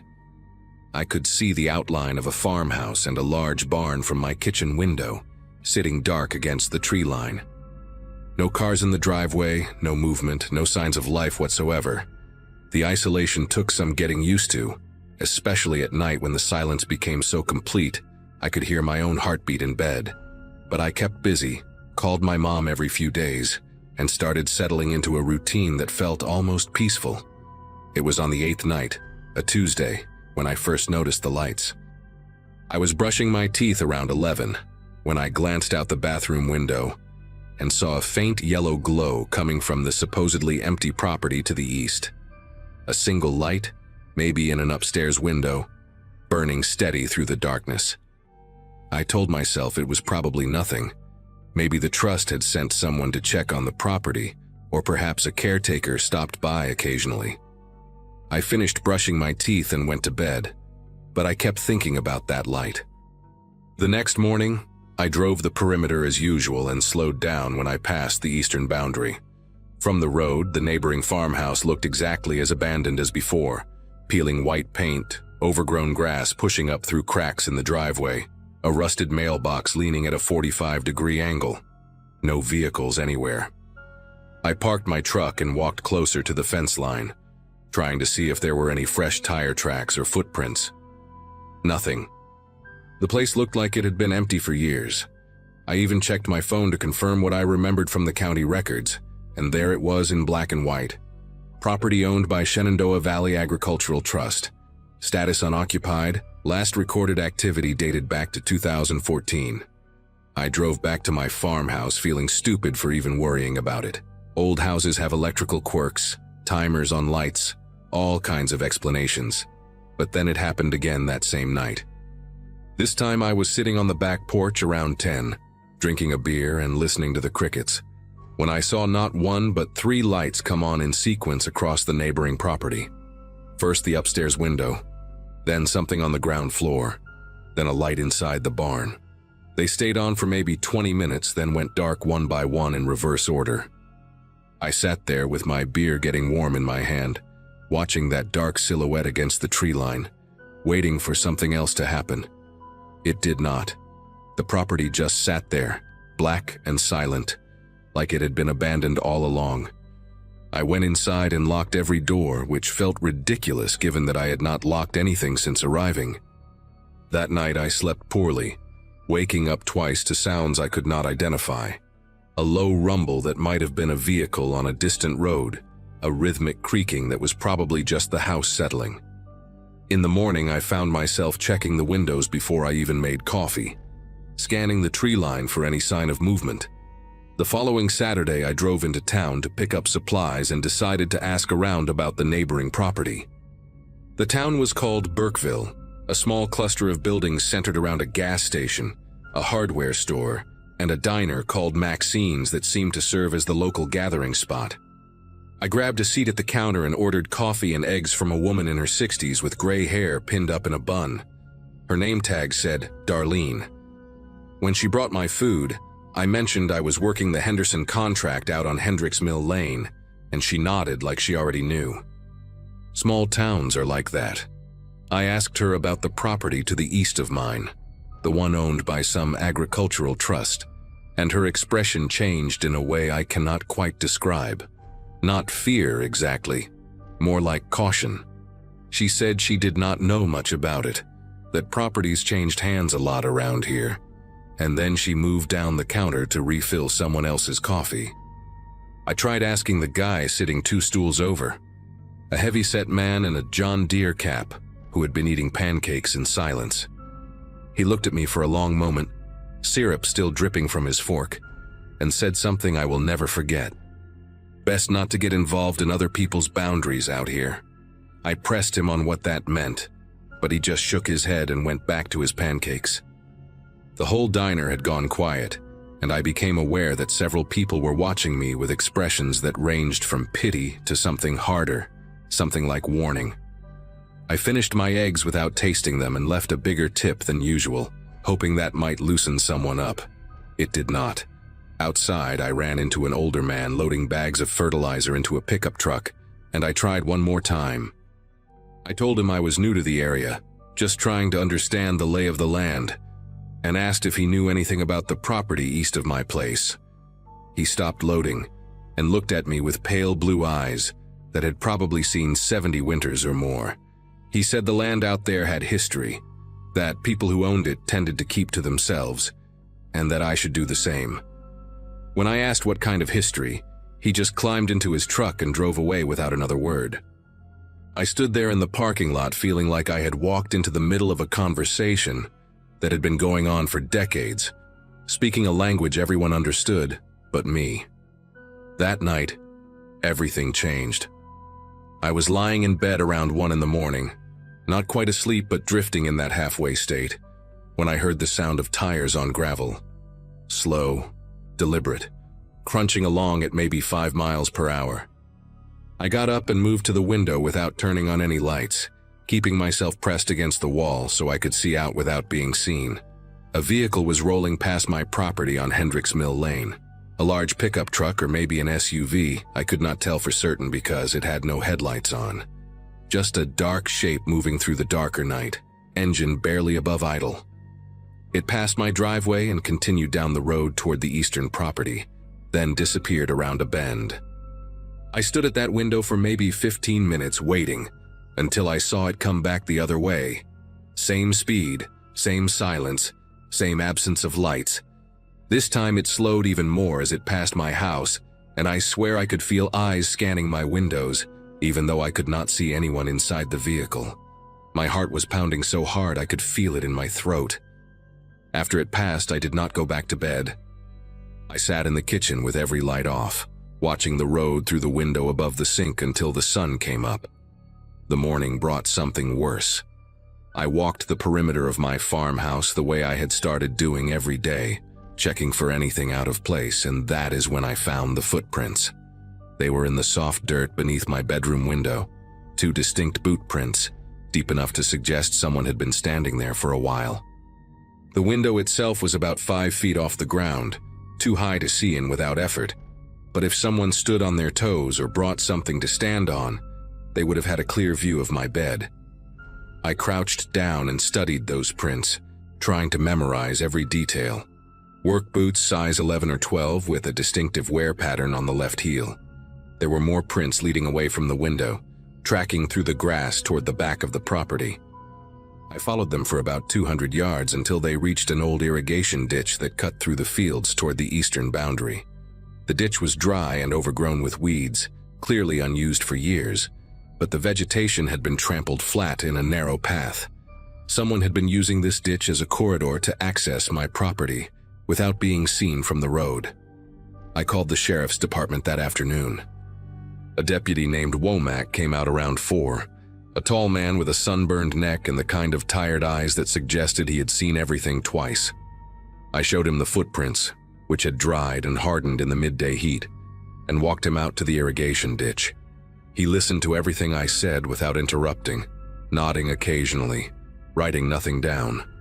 When I finished, he stood there looking out toward the eastern property for a long moment before speaking. He said that folks out here valued their privacy, that property lines could be complicated when you had old irrigation rights and shared access roads from decades past. I told him someone had been watching me through my bedroom window, and he said he understood my concern, but that there was not much he could do without more evidence. No crime had technically been committed. Before he left, he gave me his card and told me to call if anything else happened, but the way he said it made me feel like he was just going through the motions. I watched his cruiser disappear down Hendricks Mill Lane and realized I was completely on my own out here. That night, I pushed my dresser in front of the bedroom window and slept with a kitchen knife on the nightstand. The next 3 days were quiet, and I almost convinced myself that I had overreacted. Maybe the footprints were from a surveyor or someone checking utility lines. Maybe the vehicle without headlights was just a local taking a shortcut who did not want to disturb anyone. I threw myself into work, spending long hours in the fields, trying to focus on soil samples and irrigation schedules instead of what might be lurking in the darkness. But on the 4th night, a Wednesday, I woke up at 3 in the morning to the sound of footsteps on my porch. Not imagined, not dreamed, real footsteps slow and deliberate, creaking across the old wooden boards. I lay perfectly still in bed, barely breathing, listening as they moved from one end of the porch to the other. Then they stopped right outside my front door. I heard the doorknob turn, just slightly, testing to see if it was locked. It was. The footsteps resumed, circling around the side of the house, pausing at each window. I tracked the sound as it moved, living room, kitchen, bathroom, until it reached the back door. Another doorknob test, another locked barrier. Then nothing. Silence so complete it roared in my ears. I did not move until sunlight started bleeding through the curtains, and when I finally got up to check, I found fresh boot prints circling the entire house. Same size, same wear pattern on the left heel. I decided I was done waiting for something worse to happen. That morning I drove to the hardware store in Burkeville and bought a trail camera, the kind hunters use to monitor deer paths. I mounted it on a tree facing the irrigation ditch, angled to capture anyone coming onto my property from that direction. Then I bought a second one and placed it on the corner of my porch, aimed at the front door and the gravel driveway. The clerk who sold them to me, a young guy named Sutton with a patchy beard and nervous hands, asked if I was having trouble with wildlife. I told him something like that. He looked at me for a beat too long before ringing me up, and I got the sense he knew exactly what kind of trouble I was having. That night, I sat in my truck at the edge of the property with the engine off and the windows down, watching the eastern tree line through binoculars I had ordered online 2 days before.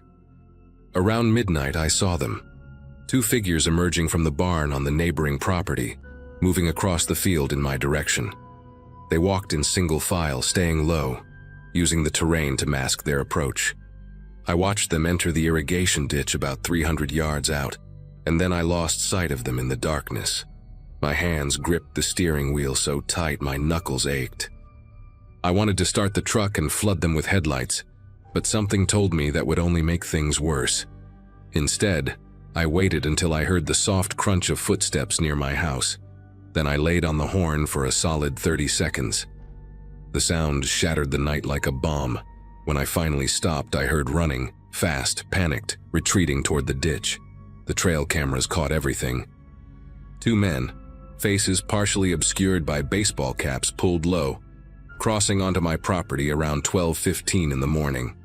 The footage was grainy, but clear enough to see they were carrying something, a duffel bag, maybe tools. I could not tell for certain.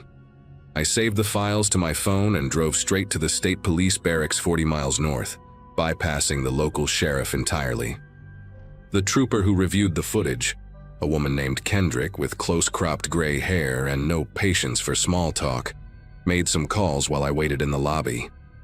An hour later, she told me what the locals had refused to say. The property to the east had been flagged in a federal investigation. Something about illegal cultivation hidden in the back acreage, distribution networks running through rural properties with absentee owners.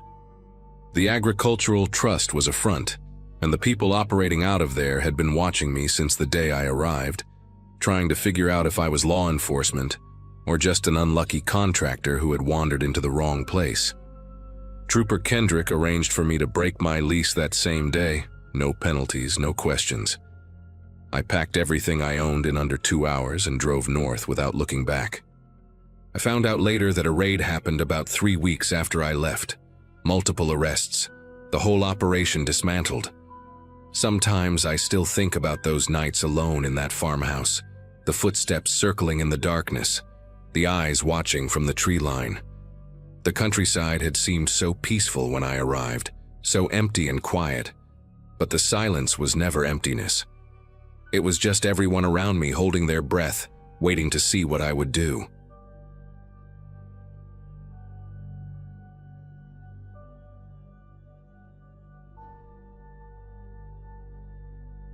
At the time, my life felt small and quiet in a way I actually needed. I'd rented a lonely countryside house tucked between fields and looping back roads that only tractors and grain trucks seemed to know by heart.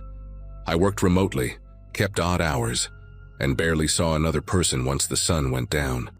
The house itself was old but solid, with thick doors, narrow windows, and a long gravel driveway that disappeared into darkness at night.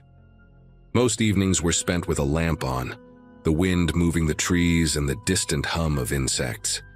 I liked how cut off it felt, like the world had decided to leave me alone for a while. That sense of isolation was the whole reason I chose the place. It never occurred to me that someone else might notice how alone I was. The first thing that caught my attention happened late at night, when I was rinsing a mug at the sink and the room briefly brightened. Headlights slid across the far wall, slow and deliberate, not like a car passing through. I stepped closer to the window and watched the beams creep along the edge of the property, then disappear just beyond the trees. It didn't bother me much at first. Farm vehicles move strangely, and the roads around there twisted in ways that didn't make sense unless you drove them daily. Still, it kept happening, always after midnight, always slow. Sometimes the lights would pause, idling somewhere I couldn't see, engine low and patient. When they finally moved on, the darkness felt heavier than before. A couple weeks later, new sounds joined the routine. Early mornings, just before the sky started to lighten, faint clicks and soft pressure came from the front door. It wasn't violent or rushed, more like someone checking a locked car in a parking lot. One morning it was the back door, another time a window frame near the laundry room. Whoever it was never stayed long, and nothing was damaged. I walked the house afterward, heart thumping, finding everything exactly as I'd left it. That somehow made it worse. Locks untouched meant the person testing them knew they could wait. The storm arrived without much warning, rolling in heavy and loud, flattening the fields with rain, and bending the trees until they groaned. The power cut out first, then the cell signal dropped to nothing, leaving the house humming with rain and silence. Candles barely pushed back the dark, and the wind kept hitting the walls like it was trying to listen through them. That was when the headlights came back, brighter this time, stopping so close the glow leaked under the curtains. I stood there realizing something with a clarity that made my chest ache. Whoever was outside hadn't been trying to get in before. They'd been learning the house, learning me, and waiting for the moment when no one could hear me call for help. I stayed still, listening, counting the seconds between gusts of wind and the soft idle of an engine somewhere beyond the trees. The rain masked smaller sounds, but not all of them. Gravel shifted, slow footsteps pressing into wet ground, careful enough not to splash. A shadow moved past one of the side windows, tall and narrow, pausing where the glass met the frame. There was no rush in the movement, no panic. It felt practiced, like someone following steps they'd rehearsed in their head many times. I backed away from the window, keeping to the darker part of the room, trying to control my breathing as the house creaked around me. The first real contact came at the back door. Not a knock, not a bang, just the gentle turn of the handle testing the resistance. Metal whispered against metal. It stopped, then tried again, slower, as if whoever was outside wanted to feel exactly how much pressure it took. I moved through the hallway on bare feet, each board threatening to betray me with noise. The flashlight in my hand shook enough that the beam bounced along the walls. When I reached the kitchen, the handle stopped moving, replaced by a long, thoughtful silence. I imagined someone standing there in the rain, hand resting on the door, deciding what came next. Minutes stretched until time lost its shape. The storm howled, thunder rolling so close it rattled the cabinets. Then the testing began again, this time at a window near the living room. Fingers brushed the glass, slow and deliberate, tracing the edge like they were memorizing it. I crouched behind the couch, phone useless in my hand, and realized how completely cut off I was. No lights from neighbors, no passing cars, nothing but fields and dark. That was when it hit me. This wasn't about breaking in fast. It was about waiting me out, seeing how long fear could do the work instead. Eventually, the sounds stopped. The headlights stayed for a while longer, washing the side of the house in white, then finally pulled away. I didn't sleep. At first light, I packed what I could carry and left the house unlocked behind me, gravel crunching too loud under my tires as I drove away. Later, a local deputy walked the property and found nothing but deep footprints pressed into the mud near every door and window. No sign of forced entry. I never went back. Whatever patience had been waiting for me out there didn't need another chance. As days passed, I couldn't shake the feeling that I hadn't truly escaped. The whole thing, those headlights, the quiet testing, sat with me like a shadow, one I couldn't outrun. It's easy to tell yourself things like, maybe it was just a strange coincidence, or there's a perfectly logical explanation. But deep down, I knew better.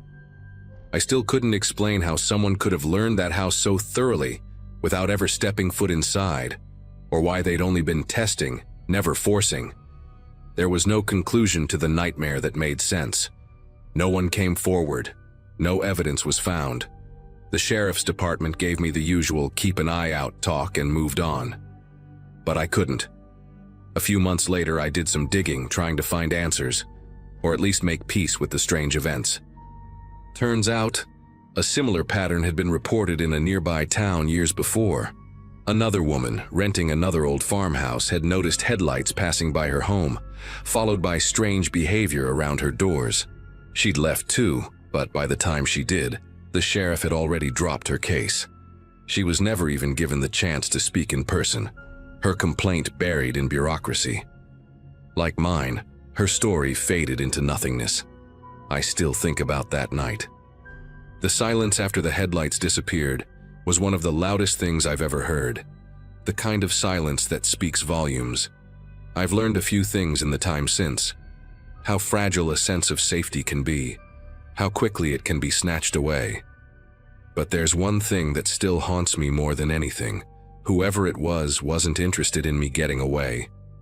They were waiting for the moment when I couldn't leave.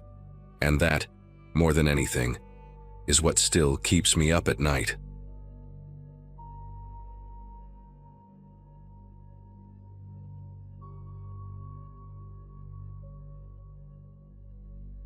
Posting this here feels strange, but the memory still sits heavy with me, and maybe someone out there will recognize pieces of it. At the time, my life was simple and a little worn around the edges, the kind of phase where quiet feels like a solution to everything. I had just bought a neglected rural farm through a county auction, drawn in by the low price and the promise of isolation. The listing described it as vacant for years, a forgotten patch of land with a farmhouse and an old barn leaning into the wind. I imagined slow mornings, manual work, and the kind of silence you can't buy in town. Friends thought it was impulsive, but impulsive felt better than stagnant. The drive out there was long and empty, gravel roads stretching farther than expected. By the time I unlocked the farmhouse door, the sun was already low, turning the fields dull and flat. The first hours were spent opening windows and pushing stale air out of the rooms. Dust coated every surface, but not in the uniform way abandoned places usually collect it. Inside a bedroom closet, shirts still hung on mismatched hangers, sleeves stiff but not decayed. In the kitchen, canned food lined a shelf, labels faded but intact, some arranged with a care that didn't match abandonment. A notebook sat on the table, pages filled with cramped handwriting, dates from only a few months earlier.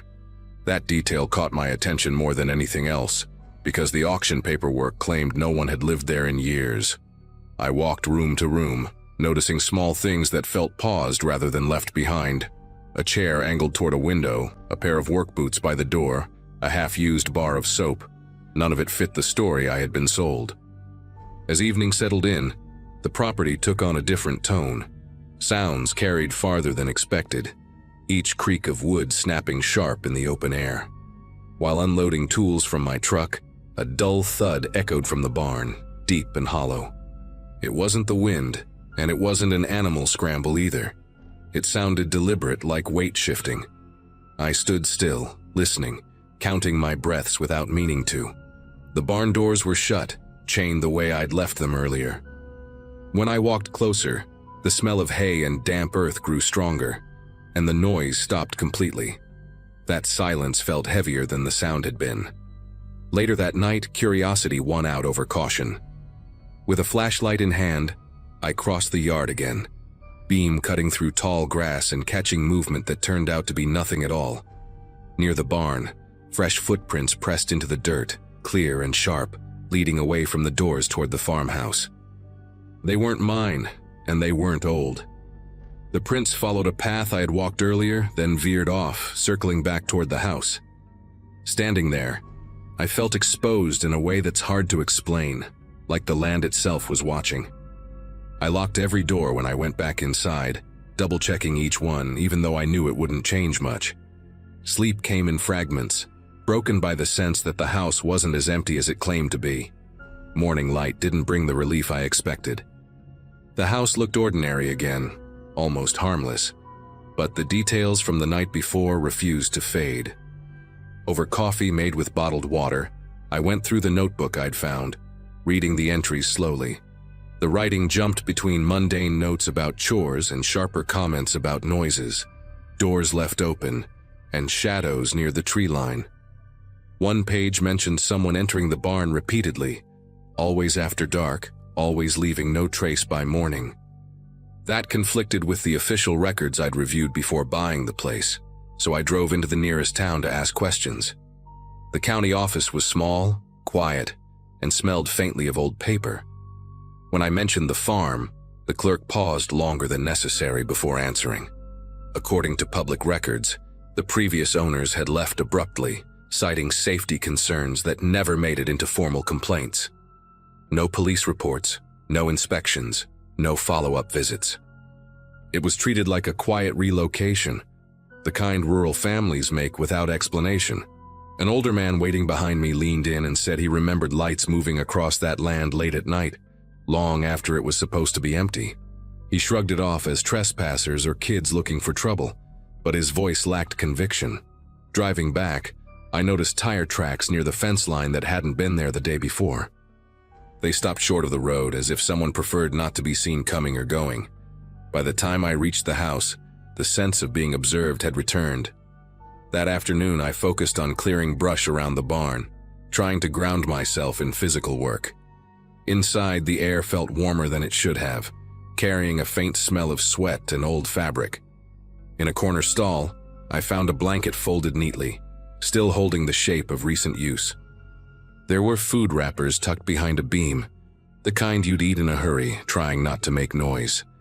None of it belonged to me, and none of it looked old enough to match an abandoned property. As the sun dipped again, the same sounds returned, footsteps shifting above the hayloft. I called out, my voice echoing uselessly against wood and metal, and the movement stopped immediately. Night fell faster than I wanted it to. From the farmhouse window, I saw a light flicker in the barn, faint but unmistakable. This time I didn't approach blindly. I grabbed my truck keys and headlights swept the yard as I drove closer, flooding the space with harsh white beams. The barn stood open, doors wide, chain cut clean through. No one was inside, but the footprints were there again, leading straight back toward the house. I didn't stay to search further. I left the property before midnight, drove until my hands steadied on the wheel, and didn't return until days later with help. The farm was sold again soon after, quietly, and I never learned who had been living there, or why they stopped the moment I showed up. Returning to the property days later felt different, like crossing into a place that no longer wanted me there. I brought a friend with me, someone practical who didn't scare easily, and we walked the land in daylight. The farmhouse looked unchanged, but the barn told another story. Inside, the blanket was gone, the wrappers vanished, and the loft was swept clean as if someone had taken care to erase themselves. Even the footprints had been smoothed out, dirt dragged flat with something heavy. My friend tried to laugh it off, suggested squatters who got nervous once the place sold. The explanation sounded thin even as he said it. Nothing about the cleanup felt rushed or careless. We spent hours checking every structure, every shed, every line of fence. Near the far edge of the property, hidden behind tall weeds, we found a narrow footpath leading into the woods. It wasn't marked on any map, worn down just enough to suggest repeated use. Along the trail were small signs of life, a crushed soda can, a scrap of fabric snagged on a branch, boot marks half filled with dirt. Whoever used it knew how to move without leaving much behind. Standing there, I realized how easy it would be to watch the house from that spot, to wait until lights went out. The isolation I had wanted suddenly felt like exposure instead. That night I stayed in a motel in town instead of the farmhouse. Sleep came easier there, but my thoughts kept circling back to the notebook and those recent dates. The idea that someone had been living alongside the myth of abandonment unsettled me more than any noise. It wasn't a ghost story or some dramatic confrontation. It was quieter than that. Someone had been there, close enough to hear footsteps, close enough to know routines, and careful enough to vanish when attention arrived. The county never followed up, and no one seemed interested in reopening the past. Silence, I learned, can be a form of protection in small places. In the end, I made a practical choice. I listed the farm and sold it without ever spending another night there. I never mentioned the belongings or the footprints, just said the land wasn't the right fit. Sometimes I still think about whoever lived in those shadows and why they stopped when I appeared. Maybe they moved on to another forgotten place, or maybe they learned to stay hidden better. I don't know, and that's the part that lingers. The farm taught me that isolation doesn't always mean empty, and that some spaces remember people long after the records forget them.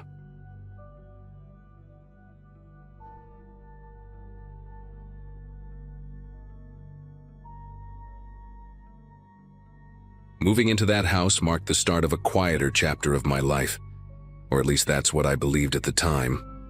I had just inherited a small place tucked far from any city, surrounded by fields that rolled on longer than my patience for traffic ever had.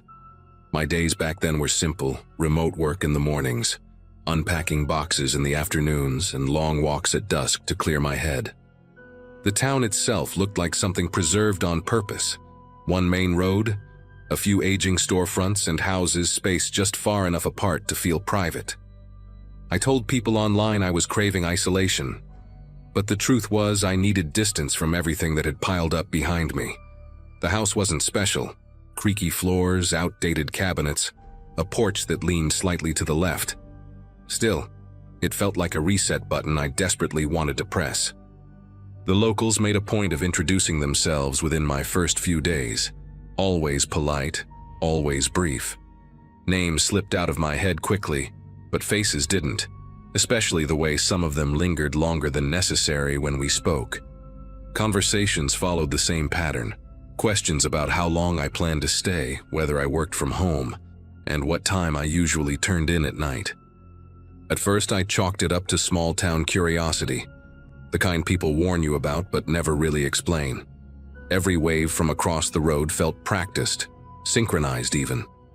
One woman, Rachel, who lived 2 houses down, casually mentioned she noticed my porch light stayed on late. She said it with a laugh, but it landed heavier than she probably intended. It didn't take long before people started commenting on my movements before I ever brought them up. Someone at the general store asked if my morning walks helped with sleep, even though I hadn't mentioned them to anyone. Another neighbor suggested I avoid certain back roads once the sun dipped too low, offering no reason beyond a shrug and a vague warning tone. The strangest part wasn't the advice itself, but how consistent it was, as if everyone had rehearsed the same lines.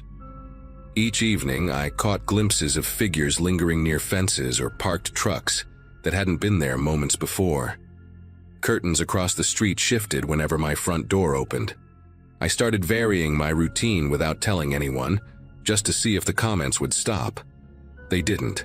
The first real crack in my sense of safety came quietly, almost easy to miss. A kitchen drawer I knew I had closed sat open when I returned from a short drive. Nothing was missing, nothing broken, and the locks were exactly as I'd left them. Over the next few days, it kept happening. Small things out of place, a chair angled differently, a window unlatched but not forced. When I mentioned it at the local station, the officer listened with a thin patience that felt rehearsed. He suggested stress, settling in nerves, and reminded me that people here respected privacy. Walking back home, I noticed the same parked truck at the edge of my driveway that had been there earlier. Engine cold, tires dusty. That was the moment I understood I wasn't just being watched. I was being monitored. Sleep became fragmented after that, not because of noise, but because of the silence pressing in on me. At night, the house made sounds I couldn't quite place, soft shifts that didn't belong to old wood settling. I started leaving objects exactly where I could remember them, down to the angle of a mug handle or the position of a rug corner. More than once, I woke to find those details altered by morning. The air inside the house sometimes carried a faint scent that wasn't mine, like unfamiliar soap or cold fabric pulled from storage. When I asked Rachel if she ever had issues with people wandering onto her property, she paused longer than usual before answering. She told me everyone looks out for each other here, and that I should be grateful for the attention. The sense of being managed rather than protected grew stronger as days passed.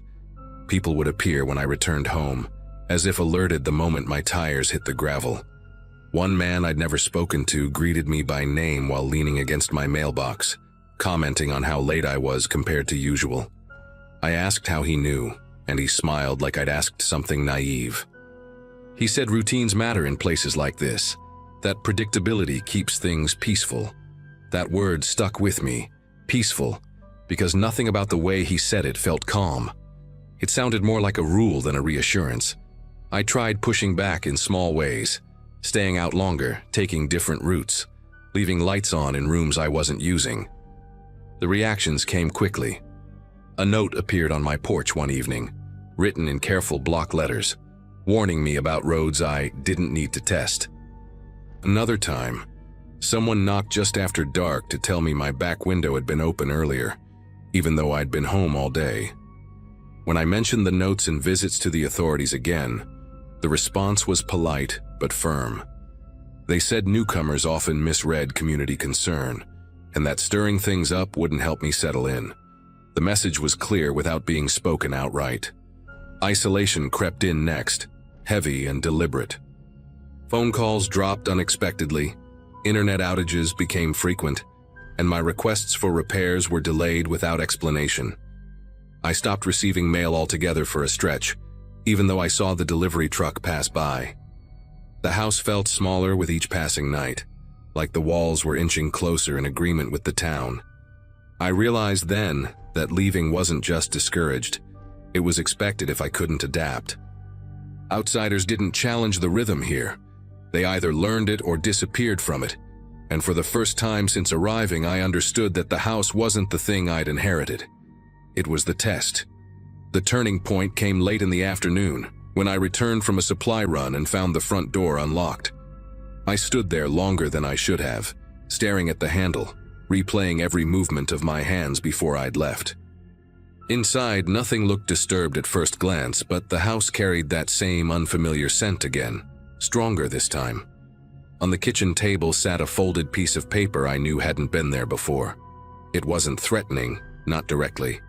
It simply listed times, my usual departure, my return when lights went out. At the bottom, one sentence was written smaller than the rest, reminding me that life runs smoother when everyone agrees on the order of things.